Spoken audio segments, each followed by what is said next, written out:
नमस्कार दोस्तों, यह वीडियो तुलसीराम के आत्मकथा का चौथा अंश है, जिसका शीर्षक है मुर्दहिया के गिद्ध तथा लोक जीवन। देर न करते हुए वीडियो को स्टार्ट किया जाए। 5वीं पास करने के समय अकाल अपनी विभीषिका की चरम सीमा पर था। 5वीं के सभी बच्चे को फाइनल परीक्षा के लिए 7 मील दूर बबुरा धनहुआ नामक गांव के स्कूल जाना था। वहां एक दिन का पड़ाव था। उन दिनों 5वीं की परीक्षा के लिए जिला केंद्र आजमगढ़ से एक अधिकारी आया करते थे, जिन्हें डिप्टी साहब ही कहा जाता था। परीक्षा बड़ी कड़ाई के साथ होती थी। चैत बैसाख का महीना था। बड़ी कड़ाके की गर्मी थी। वहां भी अकालिया दुखदाई। बाबू परशुराम सिंह ने सभी बच्चों से कहा कि परीक्षा स्थल पर एक दिन रुकना है, किंतु वहां खाने की कोई व्यवस्था नहीं होगी, अतः अपने अपने घर से खान पान लेकर चलना होगा, वह भी तड़के सूर्योदय से पहले ब्रह्म मुहूर्त में। दलित छात्रों के लिए यह इम्तिहान बड़ी कठिनाई वाला था, किंतु ज्ञान की कमी से नहीं बल्कि खान पान की कमी से। समूह में रहते हुए बबुरा धनहुआ के उस परीक्षा केंद्र पर कुछ सम्मानजनक भोजन की आवश्यकता तो अवश्य थी, किंतु दलितों के लिए पूर्ण रूप से असंभव। अतः मेरे जैसे तमाम दलित छात्र वही महुए का लाटा तथा चोटे में सने सूखे सत्तू की गठरी लिए चल पड़े। हेडमास्टर साहब के आदेश से हम लाइन बनाकर सैनिकों की तरह परेड करते हुए 7 मील का रास्ता तय करके इम्तिहान स्थल पर पहुंचे थे। हमारा वह अभियान माओत्से तुंगे के उस ऐतिहासिक लॉन्ग मार्च से कम नहीं था, क्योंकि उसमें भी तो वही लाटा सत्तू वाले ही लोग शामिल थे। वहां कई अन्य स्कूल के छात्र भी परीक्षा देने विभिन्न दिशाओं से आए थे। हम दोपहर होने से काफ़ी पहले पहुंच गए थे। लिखित परीक्षा दोपहर बाद शुरू होने वाली थी, इसलिए काफ़ी समय बचा हुआ था। लाटा सत्तू खाने के लिए घर से चलते समय बुढ़िया दादी ने कहा था कि बबुरा धनहुआ पहुँचते ही किसी पोखरा या पोखरी ढूंढकर मैं नहाकर गांव की देवी चमरिया माई की विनती करते हुए उन्हें धार पुजौरा चढ़ाने की मनौती मानूं, ताकि इम्तिहान में पास हो जाऊं। दादी द्वारा दिया गया कोई भी फतवा मेरे लिए हमेशा जादू का काम करता था, इसलिए उसे न मानने का कोई सवाल ही नहीं था। उस स्कूल के पास खेतों के मेड़ पर कुछ औरतें घास ढूंढकर छिल रही थी। मुझे लगा कि वे अवश्य ही मजदूरनी होंगी, इसलिए बेझिझक मैंने उनसे पूछा कि यहाँ कहीं पोखरा है कि नहीं। उनसे पता चला कि एक बहुत गहराई वाला पोखरा पश्चिम दिशा में आधा मील दूर है, जो चारों तरफ के भींटों पर बड़े बड़े पेड़ों से घिरा हुआ है। मैं उसी दिशा में पोखरे की तलाश में भींटों वाले बड़े बड़े पेड़ों को ढूंढने लगा।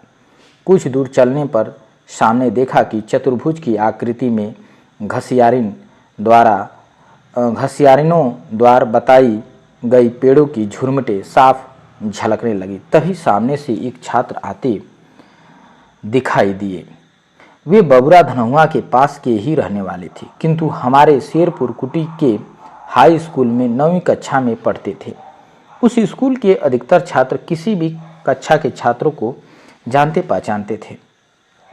अतः पोखरे की तरफ से आते हुए रामचरण यादव जी मुझे देखकर बोल पड़े, आज तक कौनो काम ना होई, ई कनवा सामने ही पड़ गई। इसके बाद उन्होंने तेज आवाज में पूछा, कहवा जात हुए रे कनवा? मैंने पोखरे में नहाने जाने की बात बता दी। इतना सुनते ही उन्होंने उसी शेरपुर कुटी की रामलीला के ऋषि परशुराम की तरह रौद्र मुद्र चाटा तानते हुए आदेश दिया, जल्दी से भाग चमार कहीं का, बड़कन लोगन के पोखरा में तू नहैबे। रामचरण की इस रौद्र मुद्रा से मैं भयानक रूप से डर गया। ऐसा लगा कि मानो वे अपनी आंखों से ही मुझे खा जाएंगे। इसलिए उस अनजान जगह पर मैं डर कर दौड़ते हुए इम्तिहान स्थल की ओर भागा था। इम्तिहान के कुछ घंटे पहले हुई इस घटना से मेरा मनोबल एकदम टूट सा गया। उधर दादी द्वारा बताई गई चमरिया माई की मनौती की चिंता से घबरा गया था। सोचता था कि बिना नहाए मनौती कैसे मानूं। कुछ समझ में नहीं आ रहा था। अकाल की विभीषिका से कहीं पानी का स्रोत नजर नहीं आ रहा था। संयोग बस बबुरा धनहुआ के स्कूल के प्रांगण में एक नल हैंडपंप गड़ा हुआ था। डर के मारे हम उसे नहीं छूते थे। मुझे बड़ी राहत मिली जब मेरे सहपाठी संकठा सिंह ने नल चलाकर मेरे हाथ पैर धुलवाया। मैंने किसी को कुछ नहीं बताया। चुपके से थोड़ी दूर पर स्थित एक ताड़ के पेड़ की आड़ में बैठकर चमरिया माई के थान की दिशा में देखते हुए मैंने धार पुजौरा की मनौती माना। किंतु रामचरण यादव का वह रौद्र रूप मेरे दिमाग में बड़ी गहराई से अटक गया था। लगता था कि इम्तिहान में फेल हो जाऊंगा। मन में दुर्भावना उफनती थी कि यदि क्षमता होती तो बदला जरूर लेता।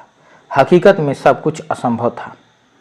बचपन की असहाय यादों में यह भी एक ऐसी ही याद थी जो वर्षों तक मेरे दिमाग को हरदम कुरेदती रही। किंतु इसके लगभग 2 दशक बाद जब महाकवि शूद्रक का सदाबहार नाटक मृच्छकटिकम मिट्टी की गाड़ी के 8वें अंक को पढ़ने का मौका मिला तो सारी दुर्भावना हमेशा के लिए मिट गई। नाटक का प्रमुख पात्र नायिका वसंत सेना का प्रेमी चारुदत्त एक बौद्ध भिक्षु को रास्ते में आता देखकर बोल पड़ता है, कथम अभिमुखम न अभ्युदयिकम श्रमणक दर्शनम, अर्थात बौद्ध भिक्षु का सामना हो गया, अब अवश्य ही अनिष्ट होगा। अनिष्ट समझकर चारुदत्त तो चला जाता है, किंतु नाटक का दूसरा पात्र राजा का साला संस्थानक तथा सकार जब बौद्ध भिक्षु को देखते हैं तो वे अनिष्ट होने की कल्पना से आग बबूला हो जाते हैं। वह भिक्षु पोखरे से नहाकर लौटते हुए लुटेरी इंद्रियों से सबको सचेत रहने तथा सबके कल्याण की बात कहता आ रहा था। फिर भी सकार क्रोधित होकर कहता है कि जिस तरह शराबखाने में चिखना के लिए मूली तोड़ी जाती है, मैं वैसे ही तेरा भिक्षु मैं तेरा सिर तोड़ता हूँ। जब बौद्ध भिक्षु यह कहता है तथादम थादम पसीददु उपासके, अर्थात गुस्सा मत करिए उपासक, मैं आपका स्वागत करता हूँ, तो सकार उसे गाली समझता है और वह बौद्ध भिक्षु को मारने लगता है। साथ ही यह भी कहता है कि जिस तालाब को राजा ने कुत्तों तथा सियारों के पानी पीने के लिए खुदवाया था, उसमें तुम अपनी दुर्गंधित काया तथा गंदे चीवर को धोकर आ रहे हो। अंततोगत्वा बौद्ध भिक्षु सबके कल्याण की बात कहते हुए चला जाता है, किंतु उसकी हर बात को वे गाली ही समझते हैं। जाहिर है प्राचीन काल में वैदिक हिंसावादियों द्वारा चलाए जा रहे बौद्ध विरोधी अभियान के दौर में लिखे गए इस नाटक में जाति व्यवस्था विरोधी बौद्धों को अपशकुन समझा जाता था। उस जमाने में वैदिकों की बौद्धों के बारे में यह आम अवधारणा थी, जिसकी अभिव्यक्ति मृच्छकटिकम में एक सौंदर्य था स्तरीय विधा में शूद्रक ने की है। बबुरा धनहुआ के पोखरे पर पहुंचने से पहले जो कुछ मेरे साथ उस अकाल की कड़की में हुआ, उसमें रामचरण भैया मेरे आधुनिक सकार ही थे। यदि मैं उस समय मृच्छकटिकम के उस बौद्ध भिक्षु के बारे में जानता होता तो शायद उतनी पीड़ा की अनुभूति नहीं होती। किंतु 2 दशक बाद जब बौद्ध दर्शन मेरे रोम रोम में घर कर गया था तो मृच्छकटिकम से अवगत होने पर मुझे ऐसा लगा कि मानो सदियों पूर्व लिखे गए इस नाटक में वह बौद्ध भिक्षु मैं ही था। इस घटना ने उस पुरानी पीड़ा से मुझे मुक्त कर दिया और मुझे लगने लगा कि वैसी दुर्घटनाएं बदलने की भावना से नहीं बल्कि वैचारिक चेतना से ही रोकी जा सकती है। जो भी हो, उस ताड़ के पेड़ की आड़ में उदास बैठा चमरिया माई को मनौती मानते हुए मैं बड़ी देर तक रोया था। आँख पोंछते पोंछते मेरे दोनों हाथ अच्छी तरह धुल गए थे। अपशकुन या अनिष्टकारी होने की यह एक असहाय पीड़ा थी। इसी माहौल में मैं 5वीं कक्षा की परीक्षा में शामिल हुआ। रात में अन्य दलित छात्रों के साथ स्कूल के बाहर मैदान में अंगोछा बिछाकर मौन रुदन के साथ सोया। सोने या रोने से पहले वही लाटा सत्तू काम आया। दूसरे दिन अंतिम परीक्षा पीटी यानी व्यायाम से संबंधित थी। इसके तहत गणित दौड़ सबसे अंत में आयोजित हुई। कुछ ज़बानी सवाल पूछे गए। मैं उत्तर के साथ जब विजय रेखा की तरफ दौड़ा तो मुझे लगा कि रामचरण यादव मुझे मारने के लिए मेरे पीछे दौड़ रहे हैं। इसी कल्पना ने मुझे सबसे पहले विजय रेखा पर खड़ा कर दिया। मेरे स्कूल के सारे अध्यापकों ने जोरदार तालियां ठोकी। शाम को 5वीं का रिजल्ट घोषित किया गया। उस परीक्षा स्थल पर मैं प्रथम घोषित हुआ। उस दिन हेडमास्टर परशुराम सिंह अत्यंत गद हुए। वे दुखित भाव से बोले, आगे तुहार साथ छूट जाई। जाहिर था कि 5वीं के बाद अगले दर्जा की पढ़ाई के लिए अलग स्कूल था। हम पुनः उसी परेड की मुद्रा में चलते हुए अपने अपने गांव वापस आ गए। दूसरे दिन दादी की हिदायत पर मनौती के अनुसार चमरिया माई के थान पर जाकर मैंने धार पुजौरा चढ़ाया। सन 1959 की गर्मियों में संपन्न इस परीक्षा के बाद 2 महीने से ज़्यादा समय की छुट्टियां थीं। अकाल की गर्मी चरम सीमा पर थी। साथ ही सारी समस्याएं भी वैसी ही थीं। मेरे पिताजी बार बार मुझे समझाते रहे कि बेटा अब बहुत पढ़ाई हो गई।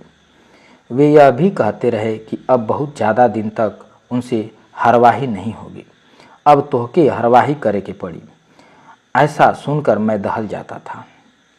मुझे सबसे बड़ी चिंता इस बात के लिए होती थी कि 6ठी कक्षा से अंग्रेजी की पढ़ाई शुरू होने वाली थी। उन दिनों अंग्रेजी जानने वालों को बहुत महान समझा जाता था। यहाँ तक कि अनपढ़ गांव वालों के बीच अंग्रेजी की ऐसी सनक थी कि यदि कोई खड़ी बोली में भी फर्राटे के साथ बात करता तो वे कहने लगते, अरे भैया ई त रंगरेजी बुकत हुए। इस आम प्रचलित सनक ने मुझे भी अंग्रेजी सीखने के प्रति सनकी बना दिया था। किंतु पढ़ाई छूट जाएगी, अंग्रेजी सीखने से वंचित हो जाऊंगा तथा हरवाही करनी पड़ेगी, इस कल्पना मात्र से मैं घोर चिंता में डूब जाता। दादी हमेशा कहती रहती थी कि खूब पढ़ी के रंगरेज जैसन बनी जा। दादी की ऐसी बातों से मुझे बहुत राहत मिलती थी। सबसे ज़्यादा भरोसा इस बात का था कि दादी जिन बिस्टोरियों को भरुकी में भरकर ज़मीन में गाड़ दी है उसे वह पढ़ाई के लिए मुझे दे देगी। किंतु इस संभावना के बावजूद डर इस बात का था कि यदि घर वाले स्कूल छुड़ा दिए तो बिस्टोरिया किसी काम नहीं आएगी। अपरंपार तनाव से मैं ग्रस्त हो गया था। इसी बीच काव्य शैली वाले वही जोगी बाबा ने हमारी बस्ती आकर हमारे घर के पास नीम के पेड़ के नीचे खड़ा होकर बम बम लहरी का जोरदार नारा लगाया। पास स्थित बच्चे बूढ़े वहां आने लगे। एक लड़के ने मेरे घर के सामने बोला, हे तुलसी जोगी बाबा आइल हुए। इतना सुनते ही जोगी बाबा ने गाया, जैसन कहत बाड़ा तुलसी वैसन दुखवा में सब झुलसी। बड़ ससतिया सहबाराम, बड़ ससतिया सहबाराम। इसी बीच पड़ोस में रहने वाले बलराम भैया ने कह दिया कि हे बाबा ई 5वीं पास हो गई। इसके बाद जोगी बाबा ने गाया, जैसन भैला 5वीं पास वैसन नौकरी के नाही आस। बड़ी ससतिया सहबाराम, बड़ ससतिया सहबाराम। जोगी बाबा के इस काव्य यथार्थ ने मुझे एकाएक झकझोर दिया। घबराहट में मेरे मुंह से निकल पड़ा कि हे बाबा कौनो वरदान दे दा। एक बार फिर जोगी बाबा सुरीले हो गए और एक बार फिर जोगी बाबा ने गाना गाया, जैसन मंगला तू वरदान वैसन जानी तो हे जहान, बड़ ससतिया सहबाराम, बड़ ससतिया सहबाराम। जोगी बाबा के ये 3 छंद मुझे आशा निराशा की रसरी में लपेटकर आगे पीछे 2 विपरीत दिशाओं में खींचने लगे। ऐसा लगता था कि मानो मेरा अस्तित्व चिथड़े चिथड़े होकर 2 भागों में बंटने लगा हो। थोड़ी देर बाद जोगी बाबा साधुओं वाला अपना लमका चिमटा बजाते हुए बम बम लहरी की ध्वनि के साथ अपनी झोपड़ी की ओर चल पड़े और मैं उन्हें दृश्य पटल पर ओझल होने तक देखता रहा। भयाक्रांत इसीलिए भी था कि जोगी बाबा की कोई भी गाई हुई बाड़ी कभी गलत नहीं होती थी। छुट्टियों का बीतना पहाड़ सा लगने लगा, क्योंकि उसके बाद ही मेरी 6ठी कक्षा के आगे की पढ़ाई का भविष्य निर्धारित होने वाला था। इसी दौरान अकाल के कारण पशुओं के चारा का भी टोटा पड़ गया था। अनेक पालतू पशु भूख तथा बीमारी से पीड़ित हो गए थे। उस वर्ष गांव में अनेक गाय भैंस तथा बैल मरने लगे थे। हमारे घर में एक कलोरी गाय यानी कुंवारी गाय बीमार होकर मर गई।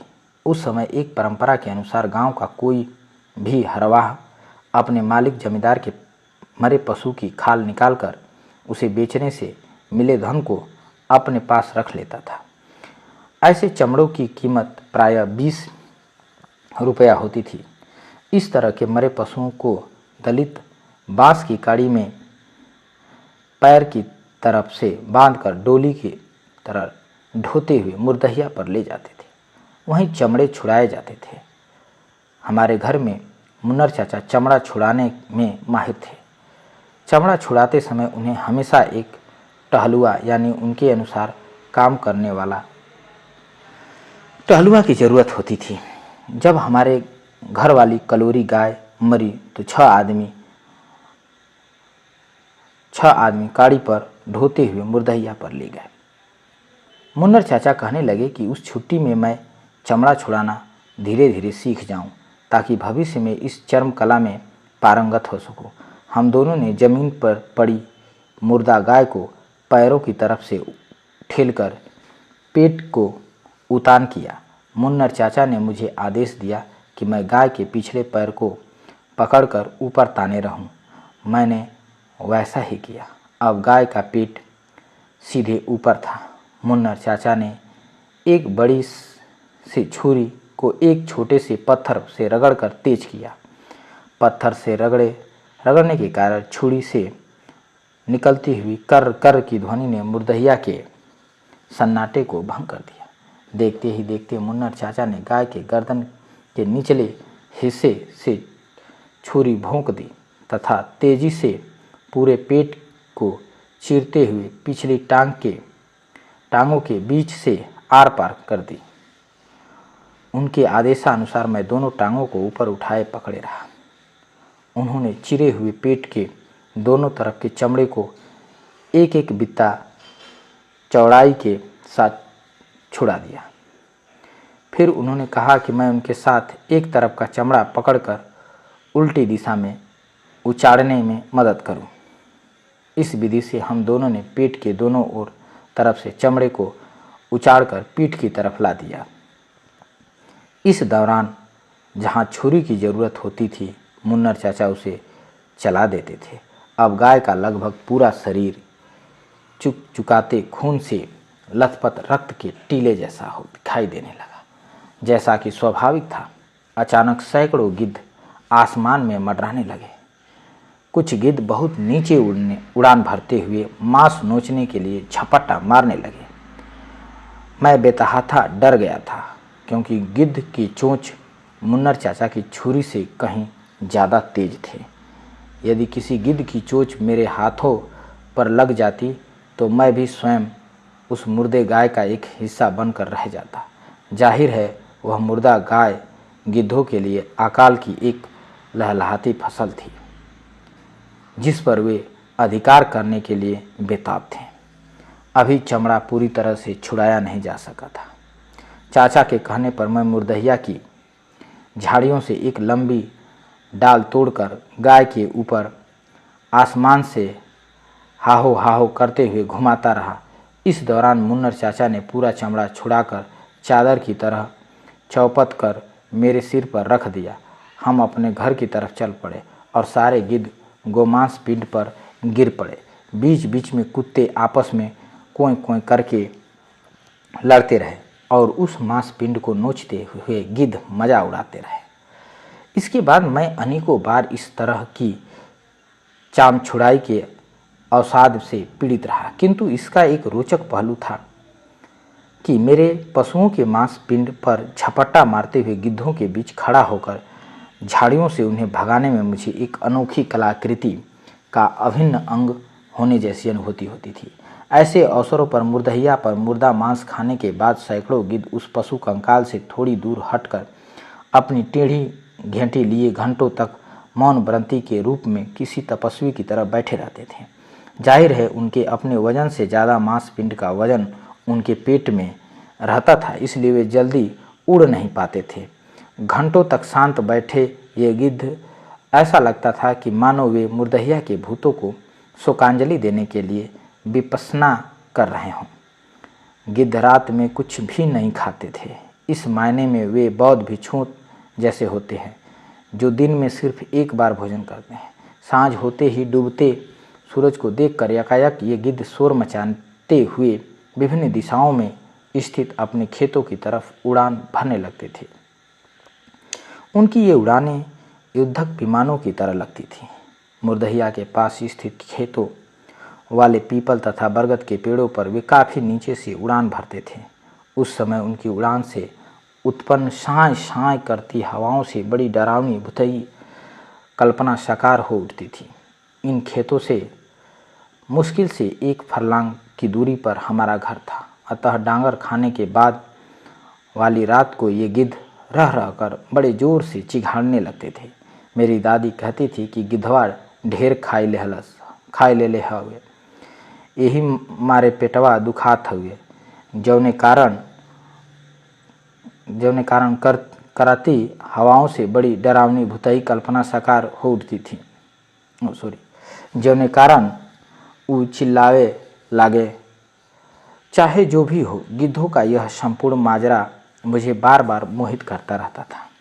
कभी कभी मैं कल्पना करता कि यदि मैं भी उन्हीं खेतों में गिद्धों के साथ रहता तथा उनके ही जैसी उड़ानें भरता तो शायद लोगों के लिए अपशकुन या अनिष्टकारी होने से बच जाता। उस दौरान बगल के टंडवा गांव का एक व्यक्ति, जिसे लोग सिर्फ पग्गल यानी पागल के नाम से जानते थे, उसकी एक विचित्र आदत थी। टंडवा के चौहद्दी पर एक बिथला किंतु एकदम ठूठा बरगद का एक पेड़ था, बिना डाल और पत्तों वाला। इस पर 5-6 गिद्धों का एक समूह रहता था। किसी न किसी मादा गिद्ध के अंडे उस ठूठे बरगद पर पड़े रहते थे। ये पग्गल बाबा उसी फक्कड़ बाबा की तरह सिर्फ पतली सी लंगोटी पहने रहते थे। वे कभी किसी से बोलते नहीं थे। वास्तविकता यह थी कि कोई भी कभी उनके मुंह से कोई शब्द ध्वनि नहीं सुन सका। वे प्रायः उस ठूठे बरगद पर चढ़ जाते और गिद्धों की अनुपस्थिति में उनके खेतों से सटकर बैठ जाते।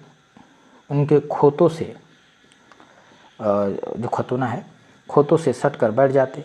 वे हमेशा गिद्धों के अंडों को सहलाते रहते थे। इस कवायद में वे घंटों वहाँ बिता देते थे।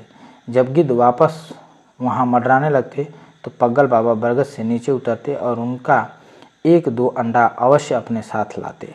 वे उन अंडों को हाथों में लिए इधर उधर दूर दूर तक बौड़ियाते रहते थे। बच्चे उन्हें देखते ही डर जाते थे। वे हमारे गांव तथा स्कूल पर भी आते रहते थे। उनका रूप रंग मुझे बहुत प्रभावित करता था। अन्य लड़कों के साथ मैं भी उनको कुछ बोलने के लिए तरह तरह के हथकंडे अपनाया करता था, जिनमें कुछ कोमल गालियाँ भी शामिल हुआ करती थी। हम सबकी उत्सुकता यह होती थी कि उनकी बोली कैसी होगी, किंतु पग्गल बाबा टस से मस नहीं होते थे। इतना वे जरूर समझते थे कि लोग उन्हें बोलने पर मजबूर कर रहे हैं, इसलिए वे ऐसे अवसर पर गिद्ध के अंडों को तुरंत गुस्से के साथ अपने दांतों में दबा लेते थे और क्रोधित मुद्रा में उन्हें चबा जाने जैसा अभिनय करने लगते थे। उनका यह रूप देखकर सभी डर कर भाग जाते और पग्गल बाबा अंडों को हाथ में लिए चुपचाप चंपत हो जाते। किंतु उनका मौन व्रत कभी नहीं टूटा। उन्हें कभी किसी ने खाते हुए भी नहीं देखा। उन्हें कोई खाने की सामग्री देता तो वे मुंह फेरकर भाग जाते थे तथा रात में उसी गिद्धों वाले ठूठे बरगद की जड़ के पास बिना कुछ ओढ़े बिछाए सो जाते थे। सवेरा होने पर जब गिद्ध वहाँ से उड़ जाते तो पागल बाबा पुराने अंडों को पुनः उसी खोते पर रख देते और किसी नए अंडे के साथ उतरकर इधर उधर फिर बौड़ियाने लगते।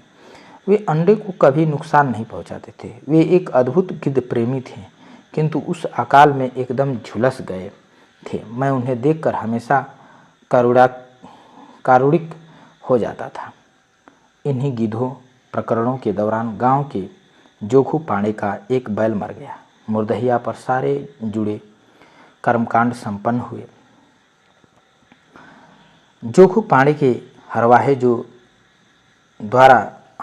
द्वारा चमड़ा छुड़ाए जाने के बाद उसी के घर की एक रमौती नामक दलित महिला जो मुर्दहिया पर घास छील रही थी, उससे रहा नहीं गया। वह डांगर के लालचवश खुरपा लेकर गिद्धों से भिड़ गई और मरे हुए बैल का कलेजा काटकर उनके खूंखार चोचों से बचते हुए घास से भरी टोकरी में छिपाकर घर लाई। मेरे साथ अनेक दलित बच्चे यह नज़ारा देख रहे थे। सभी बच्चे चिल्लाने लगे, रमौती घरे डांगर ले जाती है। शीघ्र ही यह खबर चौधरी चाचा तक पहुंच गई। 2 दिन बाद पंचायत बुलाई गई। रमौती के परिवार को कुजाती घोषित कर दिया गया और उसका सामाजिक बहिष्कार किया शुरू हो गया। यह बड़ा प्रचंड बहिष्कार था, यहाँ तक कि उसके परिवार से कोई बात तक नहीं करता था। सामाजिक बहिष्कार की पीड़ा से घबराकर कुछ दिन बाद रमौती के परिवार ने बिरादरी में शामिल होने की अपील की। चौधरी चाचा ने फैसला सुनाया कि उसका परिवार पूरी बिरादरी को सुअर भात की दावत देगा, जिसके बाद उनका कुजातीपन समाप्त किया जाएगा। अकाल की उस भूखमरी सुअर भात की यह दावत एक अनोखी घटना थी। अंततोगत्वा इस स्वादिष्ट दावत में के पीछे रमौती का परिवार एक बार फिर भारी कर्जा में डूब गया। सन 1959 की गर्मी ग्रीष्म ऋतु लगातार 2 साल से अकाल के कारण निहायत दुर्दिन में बदल चुकी थी। दलित बस्ती में चिट्ठी लिखने वाले के रूप में मेरी मांग बहुत बढ़ गई थी। जैसे कि अवगत है, गांव के कई लोग बंगाल की अनेक कोयलरियों तथा कलकत्ता में मजदूरी करते थे। परिवारों के लिए ये मजदूर अकाल में बादल जैसे आशा का प्रतिरूप थे। विशेष रूप से जब गांव की औरतें मजदूरों को मुझसे चिट्ठियां लिखवाती तो मेरे सामने एक विचित्र स्थिति प्रकट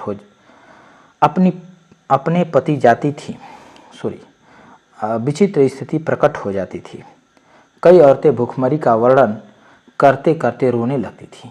मैं तो स्वयं अपने दुख में डूबता उतराता फिरता तथा, किंतु गांव की रोती हुई मशीनों जैसी इन महिलाओं से मैं अत्यंत विचलित हो जाता था। अनेक बार उनके आंसुओं में मेरे आंसू भी दाखिल हो जाते थे। इन रोती मशीनों में एक थी किसुनी भौजी। उसका पति कतरास की कोयलरी में कोयला काटता था। नाम था मुन्नीलाल। किसुनी भौजी 2 बच्चों की माँ थी, किंतु उम्र मुश्किल से 22 साल। उसके अंदर दुखड़ा सुनाने की अद्भुत वर्णनात्मक शैली का समावेश था। जब वो चिट्ठी लिखवाती थी तो लगता था कि दुखड़ा स्वयं अपना आत्मविवेचन कर रहा है। यदि वह पढ़ती तो शायद दुखांत साहित्य में बहुत कुछ गढ़ती। उसके द्वारा लिखवाई गई अकाल की एक चिट्ठी आज भी मुझे अच्छी तरह याद है, जिसकी कुछ पंक्तियां इस प्रकार है। हे खेदन के बाबू, हम कवन कवन बतिया लिखाई, बबुनी बहुत बिल खैले, उ रोई रोई के मरी जाले, हमरे छतिया में दूध ना होला, दूहे जाइला त बकेनवा लात मारेला, पंसुआ मजूरी में खाली सड़ल सड़ल सांवा देला, ऊपर से ओकर आँखी बड़ी शैतान हो, सझिया का रहरिया में गमुआ के मेहरिया सब मैदान जाली तो चोरबत्ती बारेला, रकत प्यौना हमहू के गिद्ध नाही तरेला। चोटवा से पेटवा हरदम खराब रहेला। हम का खियाई का खाई कुछ समझ में ना आवेला। बबुनी के दूधवा कहाँ से ले आई। जब ऊ रोवेले त कबो कबो हम ओके ले के बहरवा जाय के बोलीला कि देख तोर बाबू आवत हवे, तो ऊ थोड़ी देर चुप हो जाले। तू कैसे हउआ? सुनीला कि कोयलरी में आगी लगी जाले, ई काम छोड़ी दा, गौए में मजदूरी कई लेहल जाई, सतुए से जिंदगी चली जाई। एहर बड़ी मुश्किल में बीतत ह। अकेले में जियरा ना लागेला, ऊपरा से खैले के बड़ा टोटा ह। हो सके त 20 रुपया भेजी दा। जब अइह त तुलसी बाबू के एक जिस्ता कागज जरूर लेहले अइह। इहे सब कर चिट्ठिया लिखेला। ई बड़ा तेज हउआ। और का लिखाई हम, थोर लिखना ढेर समझना। इस चिट्ठी में खेदन किसुनी भौजी के 4 साल के बेटे थे तथा बबुनी 1.5 साल की एक बेटी थी। बसुआ यानी बासु पांडे जमींदार थे, जिनके यहाँ किसुनी मजदूरी करती थी। चोरबत्ती टार्च को कहते थे। बकेनवा यानी बकेना भैंस थी, जो दुहते समय छटक जाती थी क्योंकि उसका दूध खत्म हो चुका था। ऐसे ही मिलते जुलते अनेक प्रकरण उस अकाल के दौरान मुझसे लिखवाए गए। मैं स्वयं उनकी ये सारी बैरन चिट्ठियाँ उसी अपने स्कूल पर स्थित एक पोस्ट बॉक्स में डाल आता था। यह पोस्ट बॉक्स हाई स्कूल के प्रिंसिपल साहब के ऑफिस के सामने दीवार पर लालटेन की तरह टंगा हुआ रहता था। गांव में जब भी डाकिया आता बेसब्री से मेरी तलाश शुरू हो जाती। कई बार तो लोग मुझे गाय भैंस चराते हुए मुर्दहिया पर आ जाते, फिर वहीं शुरू हो जाते कि चिट्ठियों को पाठशाला। मुर्दहिया पर मेरा चिट्ठी वाचन न सिर्फ चिट्ठीधारी ही सुनता था, बल्कि शायद वहाँ के भूत पिचास भी। इनके बीच फर्क इतना ही था कि भूत पिशाचों ने अपनी भूतनियों के लिए कभी मुझसे चिट्ठियाँ नहीं लिखवाई। वैसे जब भी मैं मुर्दहिया पर होता, मेरी कल्पना में यह बात जरूर आती थी कि यदि कोई भूत चिट्ठी लिखवाने के बहाने मुझे पकड़ लेगा तो मैं क्या करूँगा। मेरे घर वालों की एक ऐसी बकेना भैंस थी जो मुझे देखते ही बाँव बाँव बोलते हुए मेरे पास आ जाती थी। बाएं बाएं बोलते हुए मेरे पास आ जाती थी और मुझे चाटने लगती थी। उसका मुझसे बेहद लगाव था। मेरी एक विचित्र आदत थी, मुर्दहिया पर जब भी चराने जाता मैं उसकी पीठ पर एक घुड़सवार की तरह बैठ जाता था। उसे किसी भी तरह कोई ऐतराज नहीं होता। मैं उसकी पीठ पर बैठा रहता तथा वह घूमती फिरती चरती रहती थी। इस दौरान एक दिन गांव के ही चिखुरी ने भैंस के थन में लकड़ी से खोद दिया। भैंस बिदक कर बड़ी तेज से उछल पड़ी। मुझे जरा भी पता नहीं चला कि मैं कैसे एक झाड़ी के पास जमीन पर कुछ देर के लिए बेहोश पड़ा गया। झाड़ी से सटी एक कब्र थी। होश आने पर मेरे होश उड़ गए। भूतों के डर से मैं कांप गया। यह खबर बस्ती में फैल गई। सभी कहने लगे कि भैंस पर भूत चढ़कर घूमते हैं, किंतु वे दिखाई नहीं देते। लोग मेरे बारे में कहते कि इसके चढ़ने से वे नाराज हो गए, इसलिए इसे उठाकर जमीन पर पटक दिया। अपने चिर परिचित अंदाज में नग्गर चाचा मेरे ऊपर बरस पड़े। मेरी यह समझ में नहीं आ रहा था कि मैं चिखुरी को भूत समझूं या कि जो मुर्दहिया में दफन थे उनको। चाहे जो भी हो, इस घटना के बाद मैंने कभी भैंस पर बैठकर मुर्दहिया के भूतों को गुस्सा नहीं दिलाया। इस दुर्घटना से किसुनी भौजी बहुत दुखित हो गई थी। एक दिन अपने घर बुलाकर मुझे समझाया कि हे बाबू, ये सब हवा बतास से बची के रही है। इनका गुस्सा जानलेवा होला। हमरे क्षेत्र में भूत पिचास को दलित हवा बतास भी कहते थे। इसी किसुनी भौजी के ससुर का नाम था जेदी, जो अपने बेटे से अलग रहते थे। जेदी चाचा अपनी जवानी के दिनों में द्वितीय विश्व युद्ध के दौरान उसी बंसू पाड़े के खानदान की हरवाही करते थे। विश्व युद्ध के दौरान एक दिन वे हल जोत रहे थे, वहीं खेत से ही वे गायब हो गए। गांव वाले कहते थे कि अंग्रेज ढेर सारे मजदूरों का अपहरण करके लड़ाई के लिए विलायत ले गए थे। यह तो साफ तौर पर मालूम नहीं कि जेदी कैसे गायब हो गए। वे स्वयं किसी को असली बात नहीं बताते। वर्षों बाद जब द्वितीय विश्व युद्ध समाप्त हो गया तो वे गांव वापस आए थे। उनकी वापसी से गांव वाले बहुत खुश थे। वे थे तो बिल्कुल अनपढ़, किंतु बातें ऐसे करते थे कि लगता था कि वे अंतर्राष्ट्रीय राजनीति के प्रोफेसर हों। जेदी चाचा एक विचित्र शैली में चर्चिलवा का जिक्र करते थे और उसे बहादुर बताते थे। वे अनेक हथियारों के नाम के बिगड़ैल शब्द भी बीच बीच में अकारण ही बोलने लगते थे, जैसे सबमरी, फाइटर प्लेन, डमडम, टंक, बनेठी, बम आदि।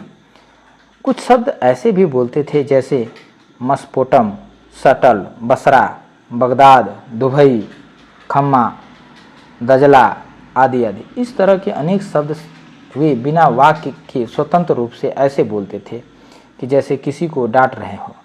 हम सबको उस समय कुछ समझ में नहीं आता था कि वे क्या बोल रहे हैं। वर्षों बाद जब मैं बनारस हिंदू विश्वविद्यालय में उच्च शिक्षाग्रस्त था, तब मैं समझ सका कि जेदी चाचा चर्चिल को चर्चिलवा और सबमरीन को सबमरी और फाइटर प्लेन को फाइटर प्लेन, डमडम बुलेट को डमडम और टैंक को टंक, बैनेट को बनेठी, मेसोपोटामिया को मस्पोटम, शतल अरब को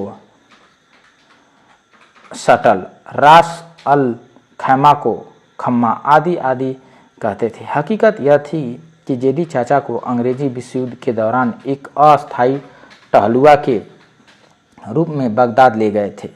बाद में जैसे तैसे वे गांव वापस आ गए थे।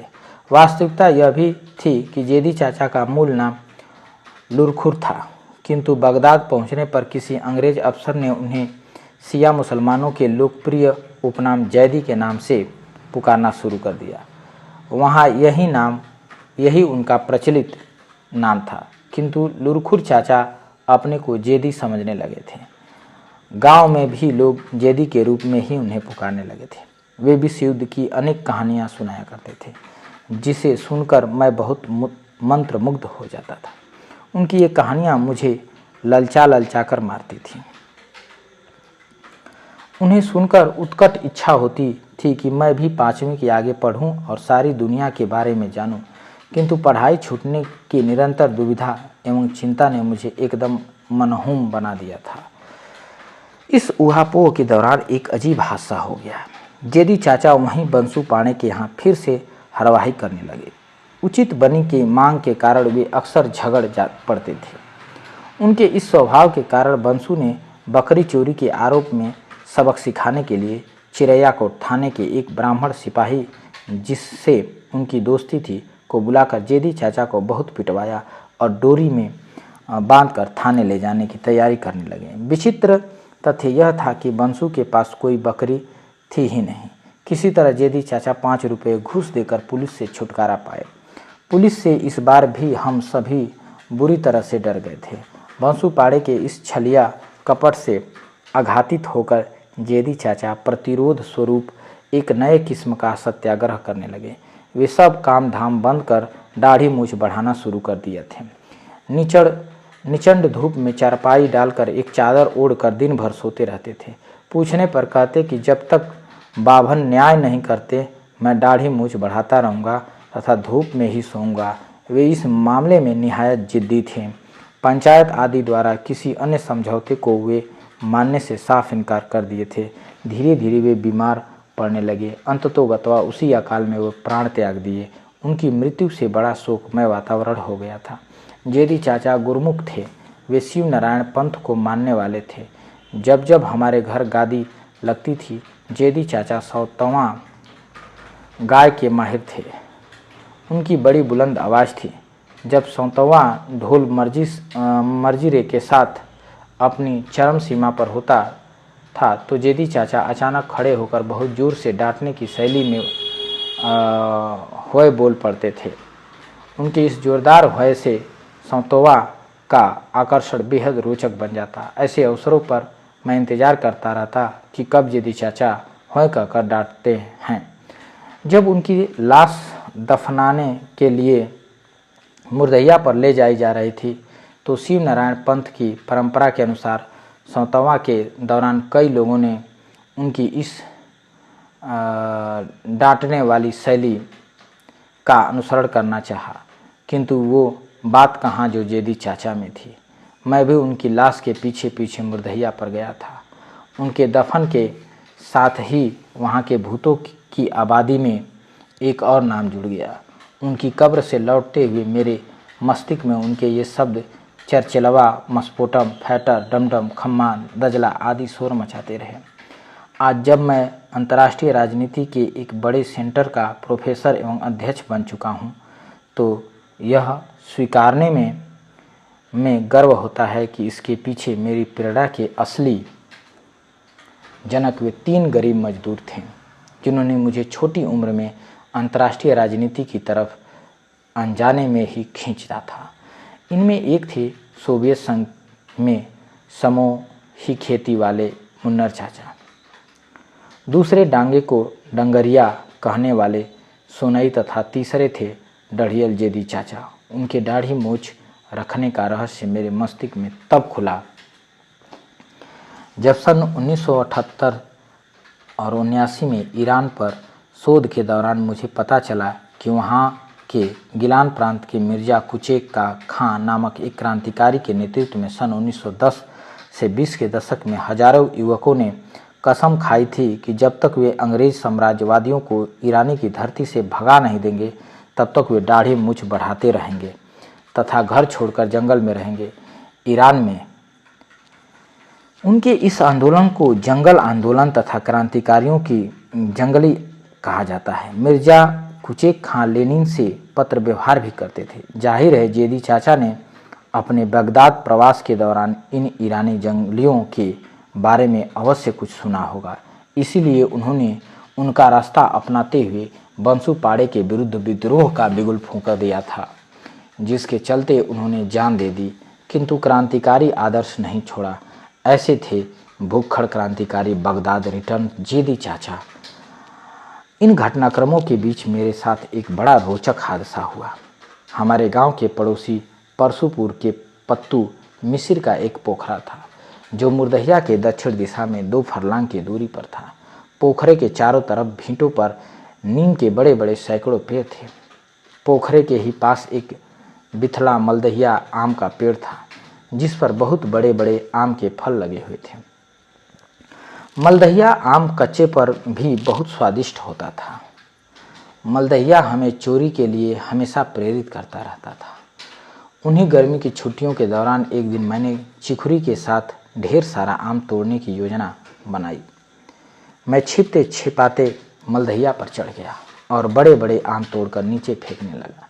चिखुरी आमों को बीन बीन कर एक झोले में रखते रहे। प्रचंड अकालग्रस्त गर्मियों में दोपहर का समय था।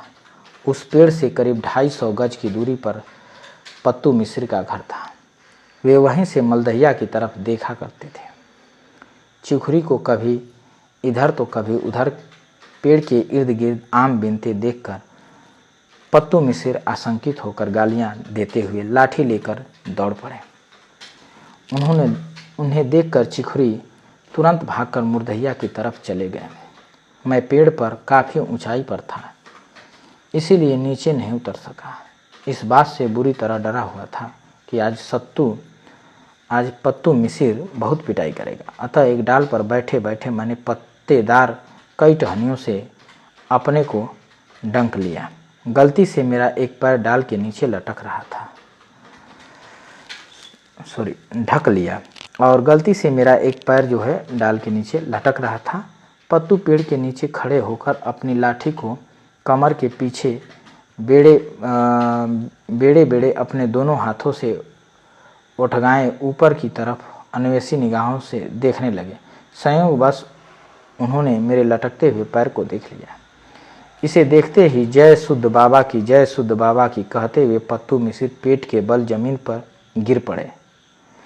बड़ी मुश्किल से अर्ध विक्षिप्त अवस्था में हकलाते हुए वे जय शुद्ध बाबा की, जय शुद्ध बाबा की रट लगाते हुए अपने घर की तरफ गिरते पड़ते भागे। वे बहुत मोटे तोंदियल व्यक्ति थे। उनका पेट हौदे की तरह सामने लटका रहता था, इसलिए तेजी से न तो चल पाते थे और न दौड़ पाते थे। घर पहुंचकर वे बीमार हो गए। यकायक बुखार से ग्रस्त वे अनिष्टकारी कल्पना में डूब गए। इस विकराल प्रलयंकारी भय का रहस्य यह था कि उनके पोखरे पर स्थित एक बड़े नीम के पेड़ से कुछ वर्ष पूर्व शुद्ध नामक उन्हीं के गांव के एक दलित दतुअन तोड़ते हुए गिरकर मर गया था। अतः हमारे क्षेत्र में उन्हें पोखरे का सबसे खतरनाक भूत घोषित कर दिया गया था। अक्सर लोग निचंट दोपहरी में अकेले पोखरे पर जाने से बहुत डरते थे। संयोगवश पत्तू मिश्र मेरे लटकते पैर को शुद्ध भूत का पैर समझ बैठे थे, अतः उनकी दुर्दशा तो होनी ही थी। उनको ठीक करने के लिए उनके घर पर ओझाओं का जमघट लग गया। अंततोगत्वा पोखरे पर शुद्ध बाबा को उन्होंने मुर्गे की बलि तथा नीम के पेड़ की जड़ में एक बोतल शराब की आहुति देकर अपने इस भूतहे मनोरोग से छुटकारा पाया। शुद्ध भूत की सच्चाई पर हमारी दलित बस्ती के लोग काफ़ी दिनों तक खूब चुटकी लेते हुए हंसते रहे। यहाँ तक कि लोग रिश्तेदारों के गांव आने पर उन्हें भी सुना सुनाकर खूब मजा लेते रहे। इस घटना से उत्पन्न प्रहसन से संभवतः अकाल की भूखमरी में हमारी बस्ती के दलितों को रुक रुक कर थोड़ी देर के लिए एक क्षणिक राहत अवश्य मिलती रही। और मैं वर्षों से आज तक यही सोचता रहा कि आम के लालच में मलदहिया पेड़ पर चढ़ा एक साधारण चोर जब वहाँ से उतरकर भागा तो एक खतरनाक भूत बन गया। इस घटना से बस्ती में मैं एक बेहद लोकप्रिय मनोरंजन का पात्र बन गया। इसी बीच गांव में कलकत्ता से एक चिट्ठी आई। चिट्ठी उस समय के हिसाब से 5 पैसे वाले पोस्टकार्ड पर टूटे फूटे शब्दों में लिखी हुई थी। प्रचलन के अनुसार डाकिया हमारे घर चौधरी चाचा को चिट्ठी देने आया और बोला कि मुरबीदास की चिट्ठी है। चौधरी चाचा ने कहा कि मुरबीदास नाम का कोई व्यक्ति गांव में है ही नहीं। डाकिया ब्राह्मणों की बस्ती में चला गया और अनेक लोगों को पोस्टकार्ड दिखाया। हर एक पढ़ा लिखा ब्राह्मण पोस्टकार्ड पर लिखे पते की गुत्थी सुलझाने में लगा रहा, किंतु मुरबीदास किसी की पकड़ में नहीं आए। यह गुत्थी डाकिया के लिए एक भयंकर चुनौती बन गई थी। इसका कारण यह था कि उस जमाने के डाकिया बेहद ईमानदार तथा जिम्मेदार व्यक्ति होते थे। अतः वह डाकिया मानसिक रूप से बिल्कुल उलझ गया था। पूरे गांव की फेरी के बाद डाकिया एक बार फिर दलित बस्ती में आया। संयोगवश हमारे घर के पड़ोस में रहने वाले फेरू काका से उसकी मुलाकात हो गई। फेरू काका ने कहा कि चिट्ठी तुलसिया को दिखाई जाए। मैं उस समय मुर्दहिया पर भैंस चरा रहा था। फेरू काका ने ही मुझे मुर्दहिया से जोरदार आवाज़ लगाकर बुलाया। मैं घबराया हुआ आया क्योंकि अपने नग्गर चाचा से बहुत डरता था। मन में एक आशंका थी कि कोई गलती जरूर हुई है, इसीलिए बुलाया गया है। खैर, घर पहुंचने पर डाकिया ने मेरे हाथ में चिट्ठी दे दी और कहा कि देख तो बेटा, ये केकर चिट्ठी हो। उस पोस्टकार्ड पर पता लिखे हुए हिस्से को मैं ऊपर नीचे दाएं बाएं हर दिशा में देखता रहा। पूरा पता यूँ लिखा था: पावबल मुरबीदास, ग्राम धर्मपुर, थाना चिरैयाकोट, जिला आजमगढ़। मैं नाम वाली लाइन को बार बार पढ़ता और हद से ज़्यादा उलझ जाता। उस उलझन में डाकिया भी जल्दबाजी में नहीं था, इसलिए वह भी गुत्थी हल होने तक वहाँ रुकने के लिए तैयार था, जिसका एकमात्र कारण था कि हमारे गांव का पता एकदम सही था। काफ़ी देर तक माथापच्ची के बाद मेरा दिमाग चल पड़ा। मेरे गांव से एक बलमू नाम के अनाथ दलित युवक बचपन में ही भागकर कलकत्ता चले गए थे। वे वर्षों बाद उस अकाल के बारे में सुनकर वहां से कौतूहलवश हालचाल लेने गांव आए। गांव में उनका कोई घर या ज़मीन नहीं थी। बलमू भैया हमारे घर के पास एक खाली ज़मीन पर एक छोटी सी अस्थायी झोपड़ी बनाकर 2 महीने पूर्व से रहने लगे थे। वे अक्सर कहते थे कि जब बारिश होने लगेगी तो कलकत्ता वापस जाएंगे। यद्यपि गांव में उनका कुछ भी बचा नहीं था, किंतु मुश्किल के दौर में गांव के दलितों की दुर्दशा से विचलित होकर वे सबकी खोज खबर लेने आए थे। वे हमेशा यह भी कहते थे कि जब सूखा से पांव गांव वालों को राहत मिलेगी तो वापस जाएंगे। मेरा ध्यान पूरी तरह से बलमू भैया पर टिक गया। नाम वाली लाइन को बार बार पढ़ता रहा। बहुत देर बाद यह गुत्थी सुलझ पाई जब मैंने पाबल मुरबीदास का खुलासा पांवे बलमू रविदास के रूप में किया। वास्तव में कलकत्ता जाकर बलमू अपने नाम के आगे रविदास जोड़ लिए थे। वे कलकत्ता के बेलियां घट्टा इलाके में बनानी दास नामक एक बंगाली दलित महिला की बाड़ी में रहते थे। उसी ने बलमू रविदास का हालचाल जानने के लिए एक साधारण सी चिट्ठी लिख दी थी। बंगाली होने के वजह से बनानी दास ने पावे बलमू रविदास के बदले तोड़ मड़ोड़ कर पावल मुरबीदास लिख दिया था। इस गुत्थी के सुलझते ही डाकिया बार बार मेरे सिर पर हाथ फेरता और कहता, खूब बढ़िया भैया। इस घटना के बाद फेरू काका मेरे सबसे बड़े प्रचारक बन गए। मुरबीदास का रहस्य खोलना मेरे लिए आर्किमिडीज या न्यूटन जैसे वैज्ञानिकों द्वारा आविष्कृत किसी वैज्ञानिक फार्मूले से कम नहीं था। अगाध प्रशंसा मिली थी। फेरू काका गर्व से कहते रहे कि मेरे आगे गांव के सारे बाभन फेल हैं। इन तमाम खट्टी मीठी यादों के बीच न जाने कहाँ से भटकता हुआ एक भूखा लमकुरिया बानर यानी काले मुंह तथा लंबी पूंछ वाला बंदर आ गया। हमारे पूरे क्षेत्र में किसी भी तरह के बंदर का कहीं अता पता नहीं होता था, इसलिए उसका गांव में आना तरह तरह की अटकलबाजी को जन्म दे गया।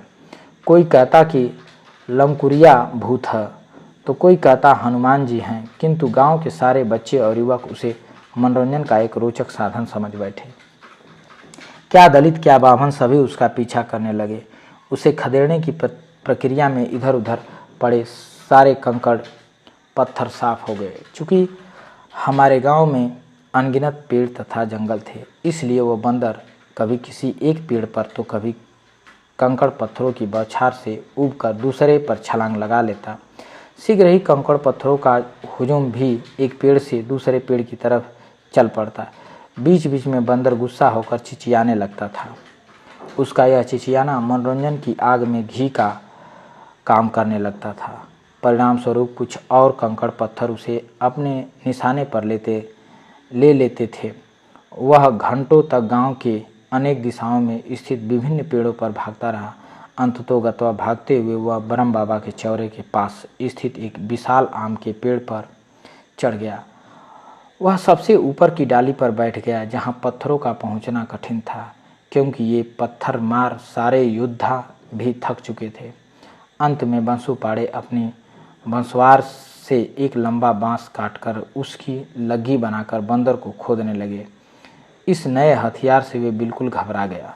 वह चिल्लाता हुआ रौद्र मुद्रा में पेड़ से कूदकर जमीन पर आ गया और गांव के पश्चिम स्थित ताल की तरफ भागा। सैकड़ों का हुजूम भी उधर ही मुड़ गया। इस हुजूम में मैं भी शामिल था और मेरे पास कई कंकड़ पत्थर भी थे। देखते ही देखते घबराहट में वह बंदर ताल में पानी में कूद गया और तेजी से तैरकर बहुत दूर चला गया तथा सारा हुजूम ताल के किनारे पत्थर लिए उसे आंखों से दूर ओझल होते हुए बिलोकता रहा। लोग हारे हुए जुआरी की तरह घर वापस आए। इस बंदर कांड के बाद जेठ महीने की झुलसा देने वाली गर्मी अपनी चरम सीमा पर थी। आषाढ़ आने पर स्कूल खुलने वाले थे। 5वीं कक्षा के बाद पढ़ाई का विकराल दानव अनिश्चितता की स्थिति में मेरे सामने आने लगा। कोई रास्ता मिल जाने की तलाश में मैं अपने ननिहाल आजमगढ़ के प्रसिद्ध गांव तराव चला गया। आज तराव इसलिए भी प्रसिद्ध है क्योंकि भारतीय राजनीति में मुलायम सिंह के भूतपूर्व संकट मोचक ठाकुर अमर सिंह भी उसी गांव के रहने वाले हैं। जिस समय मैं अपने ननिहाल पहुंचा, शायद अमर सिंह भी उस समय 5वीं पास रहे होंगे। हमारे नाना के घर के ठीक सामने मुश्किल से 1 फरलांग की दूर पर तराव थाना स्थित था। एक विशाल बिल्डिंग थी जिसका रंग लाल था। दूर से देखने में ही डरावनी लगती थी। स्वतंत्रता आंदोलन के दौरान इस थाने को फूंकने की कोशिश की गई थी। इस क्षेत्र में स्वतंत्रता आंदोलन का नेतृत्व तेज बहादुर सिंह नामक एक प्रख्यात कम्युनिस्ट नेता ने किया। उन्होंने वर्षों तक भूमिगत रहकर काम किया था। इस पूरे क्षेत्र पर उनका विशेष प्रभाव था। बाद में चलकर जब मैं इंटरमीडिएट में पढ़ रहा था तो तेज बहादुर सिंह के संपर्क में आया। उनका भी मेरे ऊपर गहन प्रभाव पड़ा था। उस समय तरवा थाने से बहुरीपुर की तरफ एक सड़क बनाने का काम चल रहा था। तरवा के अनेक दलित मजदूर सड़क बनाने में लगे हुए थे। इनमें मेरे राम शरण मामा भी शामिल थे। उन दिनों एक बैलगाड़ी भर अंकटा खोदकर रखने की मजदूरी 4 आने हुआ करती थी। अंकटा एक तरह का अधूरा पत्थर होता था जो सड़क बनाने के काम आता था। उन दिनों अंकटा कहीं भी मिल जाता था। मेरे मन में आया कि मैं भी कुछ दिन तक अंकटा की खुदाई करके कुछ पैसा इकट्ठा करूं जो आगे की पढ़ाई में काम आ सके। वास्तव में वह 4 आना उस समय एक बड़ी कमाई माना जाता था। मैं मामा के साथ सड़क के काम के लिए थाने पर गया। कार्यस्थल पर पता चला कि मेरे जैसे बच्चों से सिर्फ टोकरी में भरकर अंकटे को बैलगाड़ी में रखवाने का काम लिया जाता था, जिसके बदले उन्हें सिर्फ 1 आना मजदूरी दी जाती थी। चूँकि अंकटा ज़मीन में 5-6 फीट नीचे मिलता था, इसलिए बड़े मजदूर ही उसकी खुदाई कर पाते थे। अतः नगद मजदूरी की मेरी यह कल्पना हमेशा के लिए अधूरी छूट गई। मैं हताश रह गया। लगभग 15 दिन तक ननिहाल में रहकर मैंने अनेक नज़ारे देखे। मेरे नाना के गांव के दलित में एक खानदानी परंपरा यह थी कि जेठ के महीने में हर साल वर्षा की पूर्व संध्या पर लोग बारी बारी से सूअर भात की दावत देते थे। सारे लोग एक साथ बैठकर खाते थे। उन 15 दिनों में लगभग रोज ही ऐसी दावतों में मैं शामिल हुआ। वास्तव में हर दावत में स्थानीय देवी देवताओं को सूअर की बलि दी जाती थी, जिसका उद्देश्य होता था भविष्य में किसी तरह की अनहोनी को रोकना। ये बलियाँ गाजे बाजे के साथ दी जाती थी। नाना के ही एक पट्टीदार घुरा दफला बजाने में माहिर थे। वे करीब 3 फीट गोलदार चौड़ाई वाले विशाल दफले को अपने कंधे पर रसरी से टांगकर पेट पर खड़ा कर लेते और फिर दोनों हाथों में लकड़ी लेकर अंधाधुन उसे बजाने लगते थे। बलि देते समय सूअर चिघाड़ता हुआ चिल्लाता था और वे उतनी ही तेजी से दफले की धुन छेड़ते रहते थे। बलि समाप्त होने की प्रक्रिया में उसे बजाते बजाते वे अपने दोनों पैरों को बड़ी फुर्ती से आसमान में उछालकर कलैया मार जाते थे, किंतु दफले का वादन एक क्षण के लिए भी नहीं रुकता था। वैसा उन्मादी दफलची मुझे कहीं और नहीं मिला। तरवा में मैंने इस दफलची कला तथा सूअर भात की दावत का खूब मजा लिया, किंतु आगे की पढ़ाई वाली चिंता ज्यों बनी रही। इस ननिहाल प्रवास के दौरान रात के समय में नाना के घर के सामने नीम के पेड़ के नीचे कई अन्य लोगों के साथ सोता था। सामने थाना होने के कारण रात बड़ी डरावनी लगने लगती थी, जिसका कारण यह था कि उन दिनों चारों तरफ सेंधमार चोरों का बड़ा आतंक था और कोई न कोई चोर रोज ही थाने में पकड़ कर लाया जाता था। थाने का दरोगा लगभग हर रोज ही रात के सन्नाटे में ऐसे गिरफ्तार चोरों को थाने की छत पर ले जाकर बहुत मारता था। ये चोर मार से कराहते हुए बहुत जोर से चिल्लाते रहते थे। मैं उनकी चिल्लाहट से न सिर्फ डर जाता था बल्कि अत्यंत संवेदनशील हो उठता था। नाना की बस्ती वाले कहते थे कि थाने का दरोगा बड़ा खूंखार ठाकुर है। वह चोरों को सुरती खिला खिला कर मारता है। फिर वे विश्लेषण करने लगते थे कि सुरती खाने से दर्द कुछ कम महसूस होता था। सुरती खिलाकर की जाने वाली चोरों की मार मुझे और भी विचलित कर देती थी। परिणाम स्वरूप पुलिस से डरने के साथ साथ उनसे घृणा भी करने लगा। इस प्रक्रिया में एक रात को एक व्यक्ति थानेदार की मार से एकाएक जोर जोर से रोने लगा, किंतु अगले ही क्षण वह एकदम शांत हो गया। रोने की कराह तथा शीघ्र ही रहस्यमयी चुप्पी से सभी लोग अचंभित थे। इसके बाद उस रात को थाने की छत से कोई आवाज़ नहीं सुनाई दी। सुबह 2 सिपाही तरवा कि उस दलित बस्ती में आकर सबको चेतावनी देते हुए कहते रहे कि थाने के दरोगा या किसी के बारे में किसी से कुछ भी न कहें, वरना सबको सुर्ती खिलाई जाएगी। पुलिस की इस सुर्ती का मतलब था प्रलय। हुआ यह था कि थाने की छत पर मार खाता खाता एक मुजरिम नीचे गिर गया और अविलंब मर जाने की वजह से उसकी चिल्लाहट यकायक बंद हो गई थी। इस मृत्यु से पुलिस का आतंक ऐसा फैल गया था कि मैं नाना के घर से थाने की तरफ निगाह फेरते ही डर जाता था। इसी बीच गर्मियों की छुट्टियां भी समाप्त होने वाली थी। मैं तरवा से वापस अपने गांव चला गया और मेरी मुर्दहिया एक बार फिर मेरे पास आ गई। जिस समय मैं ननिहाल से अपने गांव वापस आया, उस समय बस्ती के लोग निजामाबाद के उसी पुराने शीतला देवी के मंदिर की वार्षिक पूजा के लिए जाने की तैयारी कर रहे थे। मेरी दादी हमेशा मुझे उस पूजा में शामिल होने के लिए कहती रहती थी। पढ़ाई की अनिश्चितता ने मुझे उस समय देवी देवताओं के प्रति काफ़ी अंधविश्वासी बना दिया था। गांव के करीब 30-35 लोगों के साथ मैं भी शीतला देवी की यात्रा में शामिल हुआ। यात्रा लंबी थी, इसलिए रात में मुर्गों की बांग सुनते ही हम शीतला माई की जय बोलते हुए अपने अपने घरों से निकल पड़े। हमारे इस झुंड में सोमरिया भी शामिल थी, जो अपनी हुक्की तथा चिलम को साथ ले जाना नहीं भूल पाई थी। वह कुछ किलोमीटर चलने के बाद हमेशा गिड़गिड़ाकर हमारे कारवां से कहती थी कि सभी कहीं रुक जाएं, ताकि वह आगे आग जलाकर हुक्की से तंबाकू पी सके। उसकी यह मांग अमान्य कर दी जाती थी। मुझे ऐसा लगता था कि कहीं सोमरिया गांव वापस आने पर अपनी चिरपरिचित पुरानी शैली में रात के सन्नाटे में उसी कुएं की जगत पर खड़ी होकर गालियां की बौछार न करने लगे। घंटों की थकाऊ यात्रा में करीब आधी दूरी तय करने के बाद हमारा कारवां गंभीर बन नामक गांव के विशाल ताल के किनारे पहुंचा। वहां एक नज़ारा देखकर सभी मोहित हो गए। ताल में हजारों बगुले एक पैर पर खड़े नजर आते थे। वह ताल कमल के फूलों के लिए मशहूर था। ताल की सतह पर चारों तरफ कमल के नाल फैली हुई थी तथा इसके पत्ते से पानी ढका हुआ था। ताल की सतह से उठती अनेक पक्षियों की घुली मिली आवाज़ें हमारे लिए एक न समझने योग्य भाषा की तरह इशारा कर रही थी। हम वहीं 1 घंटे के विश्राम के लिए रुक गए। औरतें भोजन के लिए सत्तू सानने लगी तथा सोमरिया की हुक्की के ऊपर चिलम में आग धधक उठी।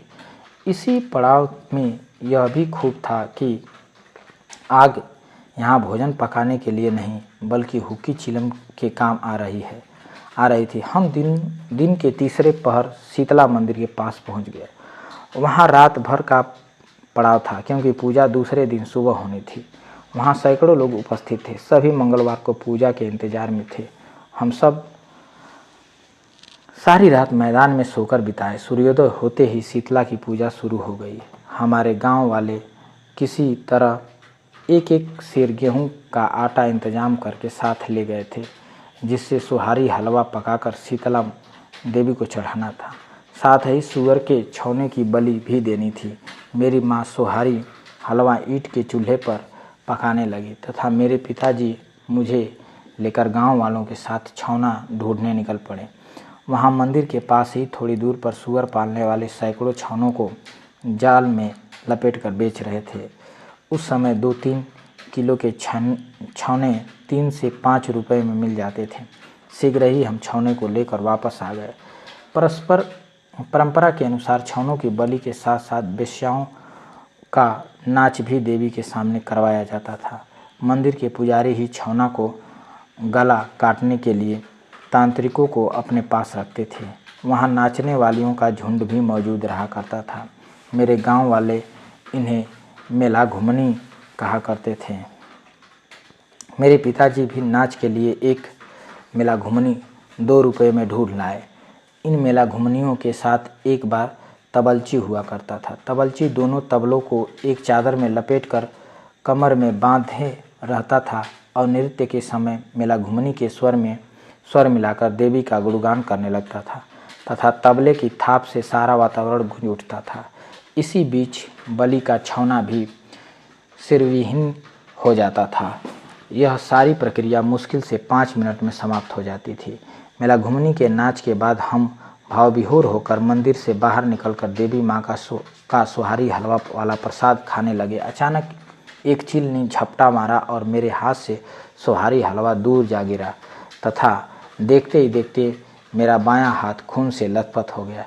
चील की चोंच ने मेरा हाथ फाड़ दिया था।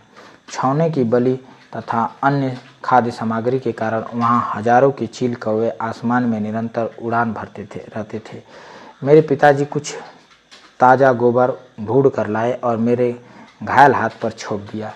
वे कहने लगे कि इसी से ठीक हो जाएगा। इसके बाद हम सभी यात्रा की वही पुरानी प्रक्रिया दोहराते हुए देर शाम अपने गांव वापस आ गए। अब छुट्टियां 2-4 दिन की ही शेष रह गई थी। आसमान में हैरतगंज नज़ारा उभरने लगा। लगातार 2 साल के सूखे के बाद बादल गरजने लगे। लोग घरों से बाहर निकलकर आसमान को घूर घूर कर देखने लगे। विशेष रूप से दलित नृत्य मुद्रा में प्रतीत होने लगे। पहली बारिश के साथ ही गांव वाले आपस में चंदा करके एक सूअर खरीद लाए। समारोह चमरिया माई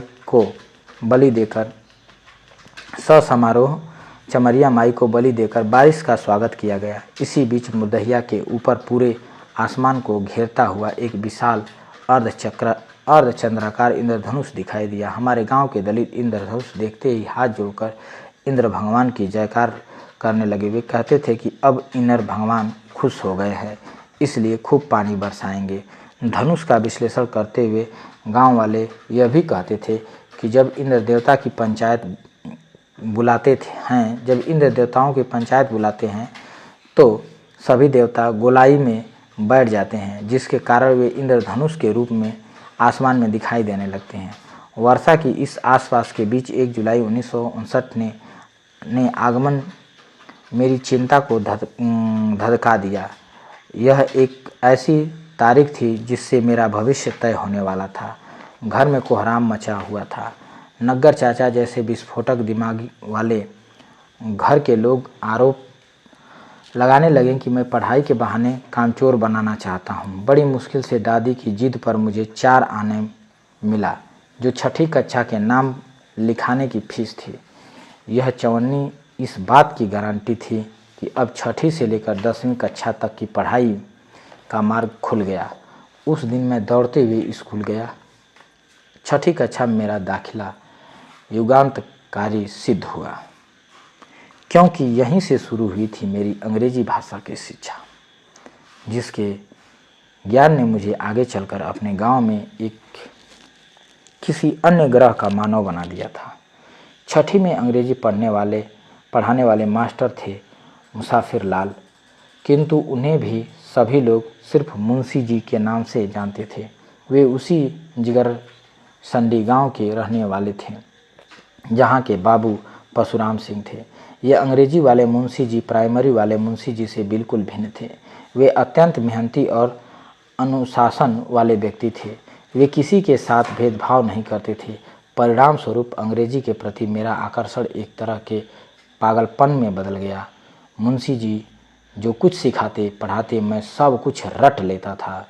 यहाँ तक कि किताब से जो भी पाठ पढ़ाते मैं दूसरे दिन उसे ज़बानी सारा कुछ बोल देता था। मेरी इस याददाश्त के कारण मुंशी जी मेरे सबसे बड़े प्रशंसक बन गए। शीघ्र ही मैं अनेक अंग्रेजी के स्वतंत्र वाक्यों का मालिक बन बैठा, और जब मैं अपनी दलित बस्ती में किसी के सामने इन वाक्यों को बोलता तो लोग चकाचौंध होकर मुझे घूरने लगते थे। किंतु मेरी दादी इस बात से चिंतित हो गई थी कि कहीं मैं पागलपन की तरफ तो नहीं बढ़ रहा। वह अक्सर दोहराती रहती कि सुनने में आता है कि ज़्यादा पढ़ने से लोग पागल हो जाते थे। इसलिए मेरे मुंह से अंग्रेजी के शब्द सुनकर वह घबरा जाती थी। मेरी बस्ती के बदलू और बलराम 2 ऐसे हरवाहे थे जो शाम के समय काम से वापस आने पर सीधे मेरे पास आते थे और मुझे हमेशा अंग्रेजी बोलने के लिए कहते। मैं तुरंत दर्जनों छोटे छोटे अंग्रेजी के वाक्य उनके सामने जड़ देता, जैसे I am going, you are coming तथा ही इज रीडिंग, आदि आदि मेरे मुंह से ऐसे वाक्यों को सुनकर लगता था कि मानो दिन भर की हरवाही से प्राप्त उनकी सारी थकान मिट गई। पागलपन कहीं बढ़ न जाए इस चिंता में दादी मुझसे हमेशा कहती रहती थी, हरदम अंड बंड मत बोलल कर। इन तमाम अटकलों के बीच मेरा यह पागलपन बढ़ता रहा है। प्राइमरी स्कूल में मेरा जो स्थान गणित के लिए था वही छठी के बाद अंग्रेजी के लिए हो गया। अंग्रेजी भाषा के कारण छठी कक्षा मेरे लिए अत्यंत आकर्षक बन गई। वापस गांव में अत्यंत खुशहाली का वातावरण छाने लगा था, क्योंकि आषाढ़ सावन के बीच 2 साल बाद बड़ी घनघोर बारिश हुई और चारों तरफ बाढ़ ही बाढ़ आ गई थी। लोग रोपनी के लिए धान की जरई तैयार करने लगे थे तथा खेतों में लेव लगाते। खेत में चारों तरफ से मेड़ द्वार पानी को रोककर हल जोतने को लेव लगाना कहते थे, जिसमें मौसम के अनुसार आगामी फसल बोई जाती थी। लेव के बाद खेतों को हेंगा से हेंगाया जाता था। बांस के इन 3, 6, 7 फीट की लंबी कड़ियों को एक साथ पचरी ठोककर चौड़ा बना दिया जाता था, जिसे हेंगा या पाटा कहा जाता था। हेंगा को मोटे रस्से में बांधकर जुआठे में नाधे बैलों द्वारा खींचा जाता था। हेंगा के ऊपर अक्सर किसी बच्चे को बैठा दिया जाता था तथा हरवाहा स्वयं उस पर चढ़कर हेंगाने के लिए बैलों को हाँकने लगता था। पानी भरे जुताई किए गए खेत को समतल बनाने के लिए हेंगा पर बैठे बच्चों का बहुत मनोरंजन होता था। देखते ही देखते धान की फसल लहलहा उठी। 2 साल के अत्यंत तबाही के बाद अकाल का दौर समाप्त होते ही बाढ़ के कारण ताल, पोखरे, नदी, नाले, डबरा डबरी, यहाँ तक कि धान के कियारे तरह तरह की मछलियों से पट गए।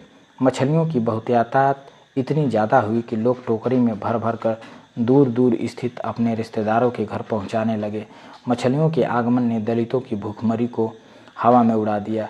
आगे आने वाले हर मौसम में इसी की बहार थी। मछलियां मारने के सिलसिले में एक वाकया मेरे साथ ऐसा हुआ जिसे याद करके मैं आज भी विचलित हो जाता हूँ। गांव की ताल से जुड़ी पतली नहर में मैं कटिया लगा रहा था। एक जगह गिरई नामक मछली के छोटे छोटे सैकड़ों बच्चे पानी की सतह पर तैर रहे थे। ऐसे छोटे बच्चे जिसे जरई कहा जाता था को माँ मछलियाँ अक्सर अपने साथ चराने के लिए पानी में इधर से उधर चलकारी करती थी। मैंने केंचुओं से गुथी कटिया को उन जरइयों के बीच फेंका।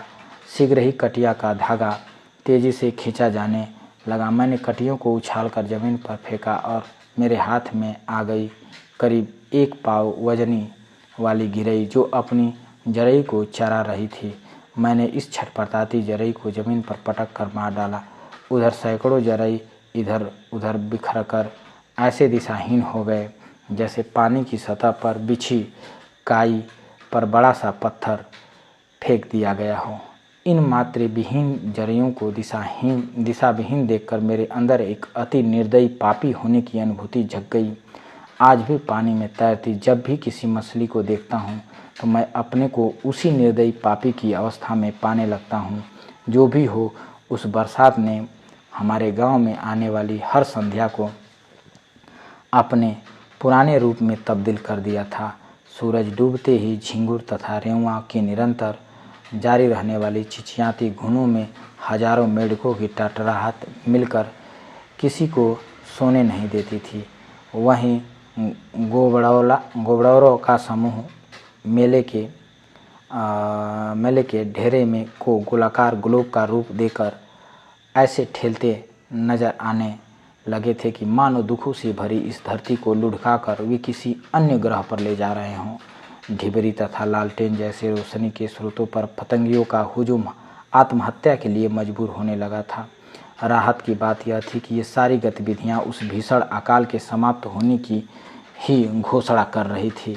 सावन आते ही नाग पंचमी की आहट पाकर चुड़ाहरिन गांव-गांव घूमकर कजरी विधा में गाने लगी थी। एक दिन छल कैले हो मुरारी सुनिए, एक दिन छल कैले हो मुरारी सुनिए, बन के अइले चूड़ीहारी सुनिए ना। गोदना गोदने वाली भी ऐसे ही धुनों में फेरी लेने लगी थी। नीम के पेड़ पर पड़े झूले तो संध्या के समय मनोरंजन के सबसे बड़े केंद्र बन गए थे। गांव के दलित मजदूर और मजदूरी ने लोकगीतों की धुन पर झूल झूल कर दिन भर काम से मिली थकान को हवा में उड़ाने लगी। इसी बीच घुमंतू नटों की गांव के बाहर सिरकियां भी गड़ने लगी। ये सारी बरसाती गतिविधियां पिछले 2 साल अकाल के दौरान एकदम बंद हो गई थी, किंतु सन 1959 के बरसाती दिनों में इनकी वापसी से हमारी दलित बस्ती जीवंत हो उठी थी। उस बरसात में करीब 15 सदस्यीय घुमंतू नटों के एक झुंड ने हमारी दलित बस्ती के दक्षिण में स्थिर ऊसर जमीन पर अपनी सिरकियां लगा लिया। त्रिकोण झोपड़ी नुमा सिरकी सरपत तथा कपड़ों से बनाई जाती थी। उन्हें सैनिक टेंट सरीखे गाड़कर नट रात में उसके अंदर सोते थे। ऐसे खानाबदोश नट बरसात के दिनों में घूम घूम कर लोगों को पहलवानी सिखाते थे, जिसके बदले उनकी रोजी रोटी चलती रहती थी। ये नट आल्हा गाने में माहिर होते थे तथा ढोल वादन में अत्यंत पारंगत। हमारे गांव में जिस नट परिवार ने सिरकी लगाया था, उसका मुखिया बहुत हट्टा कट्टा पहलवान था, जो तुको जैसा प्रतीत होता था। उस परिवार की युवतियाँ अत्यंत सुंदरी थीं, जिनके बारे में गांव में तरह तरह की चर्चाएं होने लगी थी। अपनी किसी बात को मनवा लेने की इन नटों में अद्भुत क्षमता होती थी। वे सब कुछ आल्हा गा गा कर मनवा लेते थे। वीरता भरे किसी भी आल्हा प्रकरण में वे सामने वाले व्यक्ति को पिरोकर ऐसा दृश्य पैदा कर देते थे, जिससे भावुक होकर लोग उन्हें हर तरह की मदद के लिए राजी हो जाते थे। इसी क्रम में बस्ती के लोग पहलवानी सीखने के लिए राजी हो गए। मुर्दहिया के पहले एक बाग में अखाड़ा तैयार किया गया तथा करीब 20 युवक उस नट पहलवानों से कुश्ती, बाना, बनेठी, तलवार आदि भांजना सीखने लगे। अखाड़े में नट तरह तरह के दांव सिखाता तथा वहां भारी भीड़ तमाशा बिनों की इकट्ठा हो जाती। एक बार सिखा दी गई तरकीबों की प्रैक्टिस के लिए वह नट बीच बीच में वीर रस से ओतप्रोत ढोल की थाप को ऐसी सुरीली बना देता था कि ये सारी नट विधाएं सबके सिर चढ़कर बोलने लगती थी। हमारे परिवार के 2 युवक शोभरन तथा गोकुल भैया पहलवानी सीखें। नटों द्वारा ऐसी पहलवानियाँ एक 15 दिवसीय पर्व की तरह होती थी, जिसके बाद शुरू होता था विदाई समारोह। जिन जिन के घर के युवक पहलवानी सीखते थे, नट पहलवान बारी बारी से उनके घर आल्हा का आयोजन करता था। जिस दिन हमारे दरवाजे पर आल्हा का आयोजन हुआ, उस दिन सैकड़ों लोग वहां उपस्थित हो गए थे। लोग घंटों तक मंत्रमुग्ध होकर आल्हा सुनते रहे। अंततोगत्वा जब वह नट समूह हमारी बस्ती से विदाई लेकर अपनी सिरकियां उखाड़ने लगा, तो घर घर में मातम सा छा गया था। जब इस सिरकियों को अपनी पालतू घोड़ी के पीठ पर लादकर एक अजनबी मंजिल की तरफ जाने लगे, तो मैं भी उन्हें बड़ी ललचाई निगाहों से देखता रहा और बार बार सोचता रहा कि यदि उनके काफिले में मैं भी होता तो कैसा लगता। देखते ही देखते नटों का यह झुंड मुर्दहिया के रास्ते हमारी आंखों से ओझल हो गया। जाहिर है उस बरसात ने सूखाग्रस्त गाँव की दलित बस्तियों में अनेक गतिविधियों की भरमार कर दी थी। अब जो चिट्ठियाँ मुझसे लिखवाई जाती थीं, उनमें किसुनी भौजी जैसी युवतियों द्वारा ऋतु वर्णन भी शामिल होने लगा था। उनके अर्थ वैसे ही होते थे जैसे पद्मावत में महाकवि जायसी की ये पंक्तियाँ: बरिसे माघा झकोरी झकोरी, मोर दो नैन छुए जसोरी। उधर हमारा स्कूल भी जाड़े की शुरुआत होते ही अनेक सामाजिक गतिविधियों का केंद्र बन गया। पहली 5 वर्षीय योजना चालू तो पहले ही हो गई थी, किंतु उसका प्रभाव कहीं नहीं नजर आता। पहली बार 1959-60 के जाड़ों में हमारे क्षेत्र में जहानागंज कस्बे में ब्लॉक विकास केंद्र खोला गया था, जिसके तहत विभिन्न स्कूलों में कृषि प्रदर्शनी आयोजित होने लगी। अनेक सरकारी अधिकारी जैसे एडीओ, बीडीओ, तहसीलदार, डीएम आदि इन स्कूलों का दौरा करने लगे। ऐसी प्रदर्शनियों के अवसर पर मुझे यह अनुभव होने लगा था कि 2 वर्ष पहले कौड़ा तापते हुए मुन्नर चाचा जो कुछ भी रूस में सामूहिक खेती या नेहरू के योजना के बारे में बताते थे, उसका साकार रूप इनमें दिखाई देने लगा था। उस समय हमारे स्कूल पर बहुत बड़ा मेला लगा था। प्रदर्शनी में लहलहाती फसलों के बड़े बड़े नमूने रखे गए थे। वहाँ बड़ी संख्या में किसान आते। शाम के समय बड़े स्तर पर सांस्कृतिक कार्यक्रम ब्लॉक द्वारा आयोजित किए जाते। उस समय जहानागंज ब्लॉक के एक मशहूर बिरहा गायक थे जो अपनी गायन शैली में विकास कार्यक्रम को भी शामिल किया करते थे। उनका नाम था जयश्री यादव।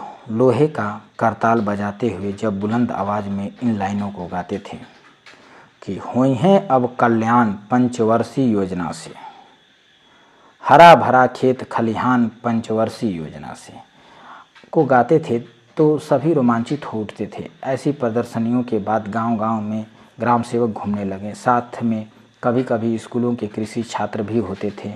वे सभी डिबलर से बीज बोने के लिए किसानों को प्रेरित करते थे। डिबलर लकड़ी का एक दर्जन खूंटियों वाला चौकोर खांचा होता था। इसके इस्तेमाल से खेत में खूंटियों द्वारा बनाए गए छेद में फसलों के बीज बोए जाते थे। उस समय डिबलर से खेती का वर्णन विभिन्न लोक गीतों में खूब मिलता है। इन सब क्रियाकलापों से नेहरू जी की छवि ग्रामीण इलाके में काफ़ी निखरने लगी थी। लोग अकाल से उत्पन्न दुख दर्द को भूल गए थे। धान की अच्छी फसलों के बाद चैत बैसाख के दिनों में जौ, गेहूं, चना, मटर आदि फसलों की कटाई से दलितों के बीच काफ़ी खुशहाली छा गई थी। इसका कारण था कुछ महीनों के लिए उचित भोजन व्यवस्था। इस संदर्भ में हमारे पूरे क्षेत्र में दूर दूर तक ब्राह्मण तथा क्षत्रिय जमींदारों के बीच चमारों को लेकर एक काव्यात्मक मुहावरा प्रचलित था। भादो भैंसा चैत चमार, इनसे कभों लगे न पार। इस निरादर पूर्ण अमानवीय अभिव्यक्ति में चमारों की पेट भर खाने की खिल्ली उड़ाई गई थी। उपरोक्त युक्ति से यह भी प्रकट होता है कि भारत का सवर्ण समुदाय चमारों को भूखे पेट देखना ही ज़्यादा पसंद करता था। हाँ, यह भी अवश्य परिवर्तन आया कि चैत आते ही अकाल के दौरान बंद शादी विवाह के समारोह एक बार फिर पुनर्जागृत हो गए। हल्दी की रस्म तथा मटमंगरा के गीत दलित बस्तियों में गूंजने लगे। ऐसे अवसरों पर सोने की थारी में जवना परोसो रामा, जवना न जवे हमरा बलमा। तो यह एक अत्यंत प्रचलित लोकगीत हुआ करता था जिसे मटमंगरा से लेकर शादी के दिन तक लगातार गाया जाता था। इस दौरान दलितों की झोपड़ियों की दीवारों पर कोहबर कलाकृतियाँ विभिन्न रंगों में उभरकर अपना एक अलग ही सौंदर्य बिखेरने लगी थी। दीवार पर गेरू तथा हल्दी से जो पेंटिंग की जाती थी उसे कोहबर कहा जाता था। ऐसी कलाकृतियों के केले का पेड़, हाथी, घोड़े, औरत, धनुष, बाण आदि शामिल होते थे। इन कलाकृतियों को कोहबर लिखना कहा जाता था।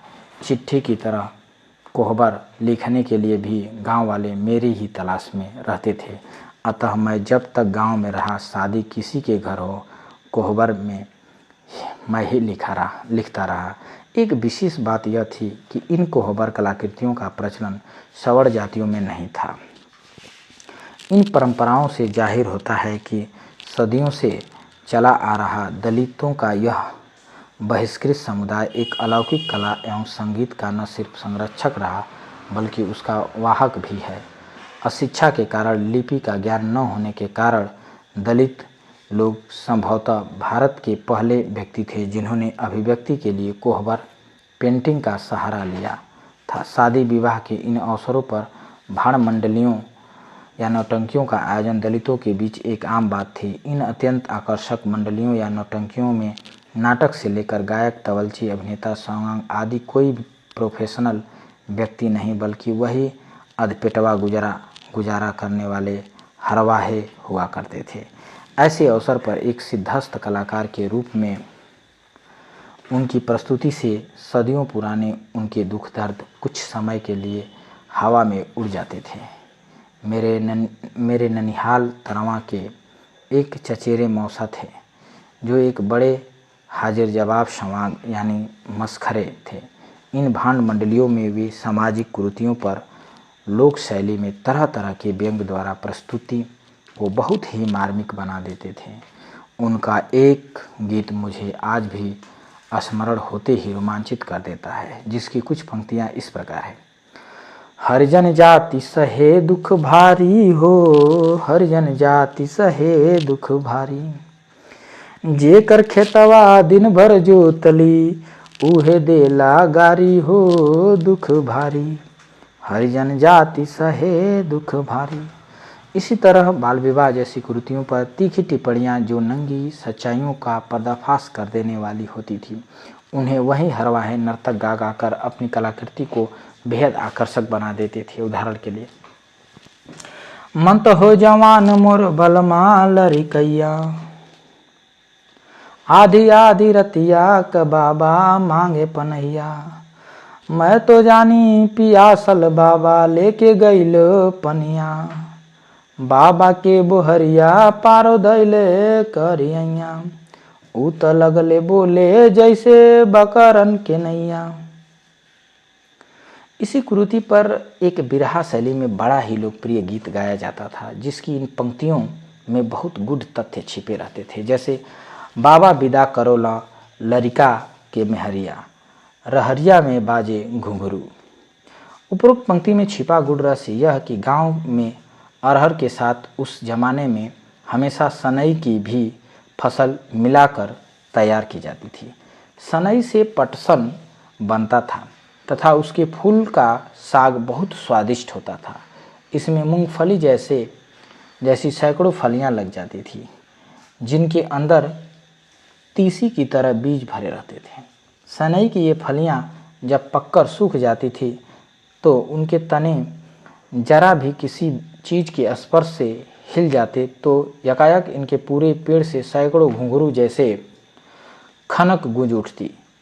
उपरोक्त लोकगीत में छिपा हुआ रहस्य यह है कि बाल विवाह से उत्पन्न कुरीति के कारण बालक दूल्हे की जवान पत्नी को उसका ससुर अरहर और सनई की संयुक्त खड़ी फसल के बीच से जाने वाले रास्ते से विदा कराकर ले जा रहा है।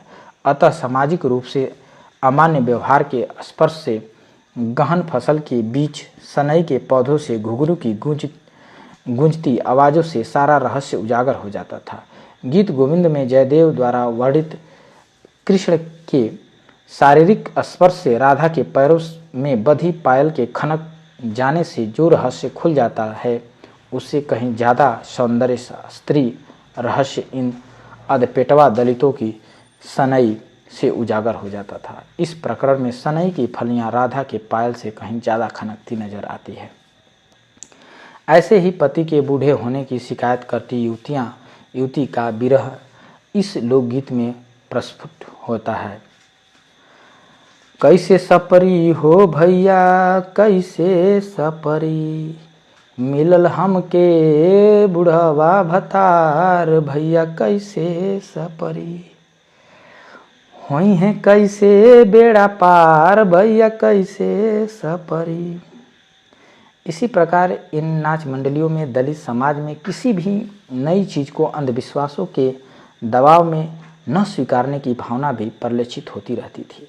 उदाहरण के लिए, जब सरकार अंग्रेजी डॉक्टरों को ग्रामीण क्षेत्रों के कस्बाई दवाखानों भेजने लगी, दलित उनसे इलाज कराने में हिचकते थे। इसलिए वे अपने लोकगीत में इन डॉक्टरों का मजाक अपनी बीमार बकरियों के माध्यम से उड़ाने लगते थे। जैसे, हे डॉक्टर बाबू बीमार भइल बकरी, सझिया के चरी के अली खेतवा के लतरी, हे डॉक्टर बाबू बीमार भइली बकरी। इन लोक कला मंडली में लैला मजनू, सोरी, फरहद, सुल्तान डाकू आदि जैसे नाटकों का मंचन भी दलित कलाकार बहुत आकर्षक ढंग से करते थे। इन सभी नाटकों का अंत एक विचित्र समापन शैली में होता था।